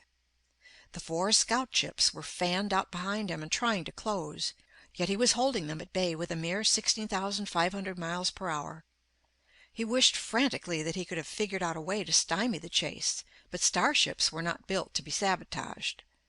The designers had done a damned good job on them, fitting them with every device known to prevent crippling or damaging by the enemy, whoever it may be. The 4 ships were hanging on him. "I've got to lose them," he thought feverishly. "I've got to lose them long enough to get Danson back to the cabin and get the hell out again. After that they can have me, but not now." He looked behind him, trying to determine whether or not they were getting set to fire on him. They didn't look it, but he couldn't tell. Weapons were not a scout ship's strong point. Each ship was armed with a large rocket launcher, but it was seldom used. Speed was the greatest weapon they needed, and the military designers of the home planet had poured all their energy into the fast maneuvering of the craft. The heavy caps of ice that covered the continent of Greenland loomed up before him, and he hoped that he could lose them in the white wilderness. He would have to throttle back when he reached the jagged waste of ice, but then so would the 4 behind him. They saw what he was attempting and poured all the power they could into their ships. Lors flattened the ship out in a shallow dive and pushed the throttle control until it stopped. The needle on the airspeed indicator leaped violently. 24,000 mph. The ice rose against the windshield swiftly. One of the scout ships closed and fired a rocket. He kicked at the rudder pedal and threw the ship to the left. The scout ship responded like a nervous horse and fluttered away as the rocket burned and arced beneath the underbelly. He pulled the throttle control back, cutting the speed of the ship and shoving on the rudder as he hauled at the stick. The maneuver was too fast for the ships behind him. They tore past him in silver flashes, trying to correct their error. He streaked off toward the Azores Islands, slicing into the atmosphere viciously, while he watched the other ships whirling off to come back at him. They would soon have to break radio silence, or they would never get him. It was almost impossible to close on a quarry at these speeds, unless each man knew what his buddy was doing. At 15,000 miles per hour, a microsecond of delay before acting could slam the 2 ships together with a violence that would atomize everything. Still they refused to make radio contact with each other. Lors watched them coming back at him, minute silver specks on the radar sweep. He shoved the stick forward and dived for the ocean in a shallow plunge. He had the biggest advantage in that they had to anticipate his moves in order to get him into their sights. One of them got him in his sights and fired. He watched the rocket spearing toward his ship and slammed the stick over to the right. The discus-like scout ship flipped over in a slow roll, the rocket barely missing the ship. Lors felt a little sick. He eased the throttle back, flattening the ship out not 50 feet above the water of the Atlantic Ocean. Then he shoved the throttle to the wall and raced north. The scout ship speed indicator swung crazily and stopped at 24,500 mph. Behind him, the other four were firewalling their throttles just to keep within range. They couldn't possibly fire at him because, going away at speeds like they were using, he could outrun any rocket made. Not only was that in his favor, but should one of them fire, they would fly into their own weapon. He glanced at Danson. Nick had awakened and was staring wide-eyed at the ocean that was spinning past them as they streaked north. Then Nick's mouth opened and Lors looked ahead. They were almost on the freighter. Lors lifted the ship and whipped over the spars of the ship in a rush that had probably broken lines and smashed windows all over the vessel. Behind him, the others were streaking over the ship, and Lors could imagine the terrified crew members who had probably been knocked flat by the wash from the scout ships. Danson had fainted. Ahead of him was a heavy cloud cover. He streaked for it with his four buddies in hot pursuit. He hit the cloud cover and began dodging recklessly through it, changing his course constantly to throw his pursuers off. He burst out on the far side of the bank of clouds and couldn't see the other four ships. He streaked for the cabin in the mountain country of Pennsylvania, with Danson still out. Lors throttled back and hovered over the cabin. It was deserted. In the sunlight it looked like a child's toy house in a miniature clearing. He settled the ship in another small clearing in the woods beyond the house and shut off the engines. He threw back the canopy and removed the belt from around Danson. He slung the Terran over his shoulder and headed for the cabin. Still nothing moved about the place. Lors breathed a sigh of relief. All he had to do now was dump Danson and get out. Nick could tell his wife everything and get things straightened out. Bryce could be reported as missing in the woods, and the wrecked scout ship could be covered up by the men in Washington. He eased his way into the house and flopped Danson's unconscious body on the couch. He had started to pull off Danson's borrowed uniform when he heard the footstep. He whirled about. Beth! End of chapter 18. Sex Life of the Gods by Michael Knurr. Chapter 19. She stood there for a moment and stared at the two of them, and he could see from her face that she was not sure which one was her husband. Lors came to his feet and looked at her, not quite sure what to say or do. "Beth." "Don't explain, Lors," she told him. Her voice was as calm and unruffled as though she found men from outer space in the cabin every afternoon. "I brought him back," Lors began, and felt silly. He wondered vaguely how she had known about him and his being a spaceman. She came into the room and up to where he stood, her eyes boring into his. "Why did you bring him back? You could have come back by yourself and continued the whole thing." The realization of her words dawned upon him slowly, and he blinked. "You know about me? How?" "I'll tell you later. Why did you bring him back?" "You want him, don't you? It couldn't work out. Any fool can see that." He reached out and gripped her shoulders firmly. "It wasn't supposed to happen this way, Beth. It was all supposed to go like clockwork. We never figured on the scout ship being wrecked, and I never figured on falling in love with you." "That's why you brought him back? Because you love me?" He nodded, trying vainly to brush aside the trembling emotion that lifted within him at the touch of her flesh. It was a weird feeling. "I thought about taking his place, Beth. I thought about it, but I knew it wouldn't work. It was a half-crazy thing in the beginning. I'm sorry." A faint smile tugged at her lips. "Don't be. I'm not the least bit sorry, but I'm glad I know the truth. Now it doesn't seem so ridiculous. Bryce disappearing into thin air. She looked about the room. Where is he? Dead. Dead. Her eyes widened. Lors nodded. I brought your husband back against my commander's orders. When I tried to get Bryce out of the hospital, he went berserk and began shooting things up. One of the spacers killed him. Poor Nolan, she whispered, and he could see tears welling up in her eyes. Then she looked at him sharply. You acted against orders? He nodded again. What will happen to you? Nothing. It's all come out all right.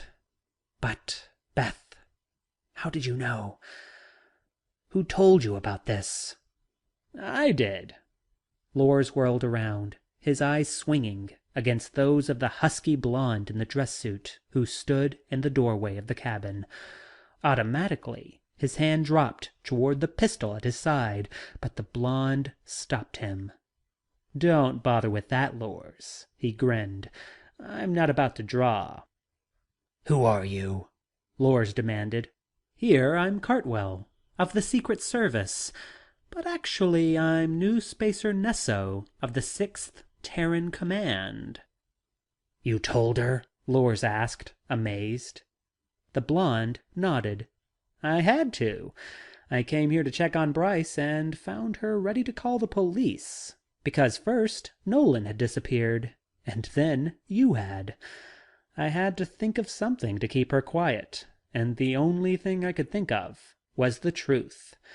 I'm a lousy agent, he added, grinning. Lors nodded and bit his lower lip.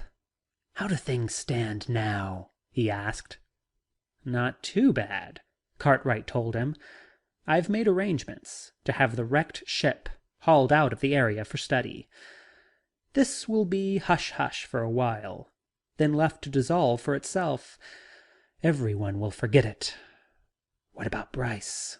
Cartwell pursed his lips.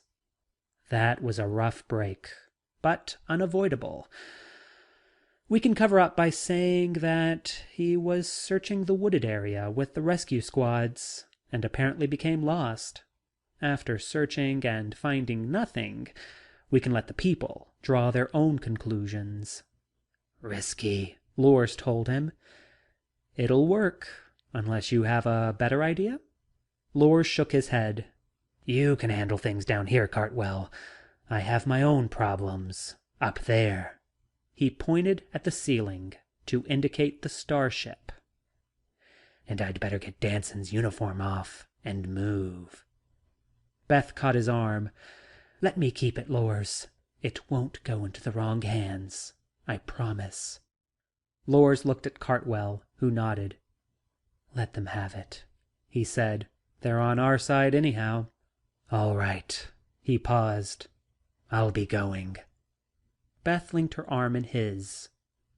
I'd like to walk to the ship with you. I'd like that. He grinned at Cartwell and led her outside into the afternoon sunlight. They didn't speak until they reached the small clearing where the scout ship waited for them. Then Beth pulled his head down and kissed him. Goodbye, Lors, she whispered. I'll come back. One of these days both our people will be friends, and we'll meet again. I hope so. He glanced up at the sky and saw 2 of the scout ships flashing about, high above the clouds. My escort, he told her, grinning. You'll have trouble. He kissed her lightly on the mouth. No, I'll marry the commander's daughter, and it'll be okay. Is she beautiful? Yes. He caught the sudden flash of womanly hurt rise in her eyes, and smiled. Almost as beautiful as you. He kissed her lightly again, and leaped to the cockpit of the scout ship. He motioned her away from the blast area, and eased the ship up above the trees. She waved to him, and looked very small among the trees. He lifted a hand to her, then swung the ship upward, slamming the throttle forward to head back to the starship. And Jella. The end. End of chapter 19. End of the sex life of the gods.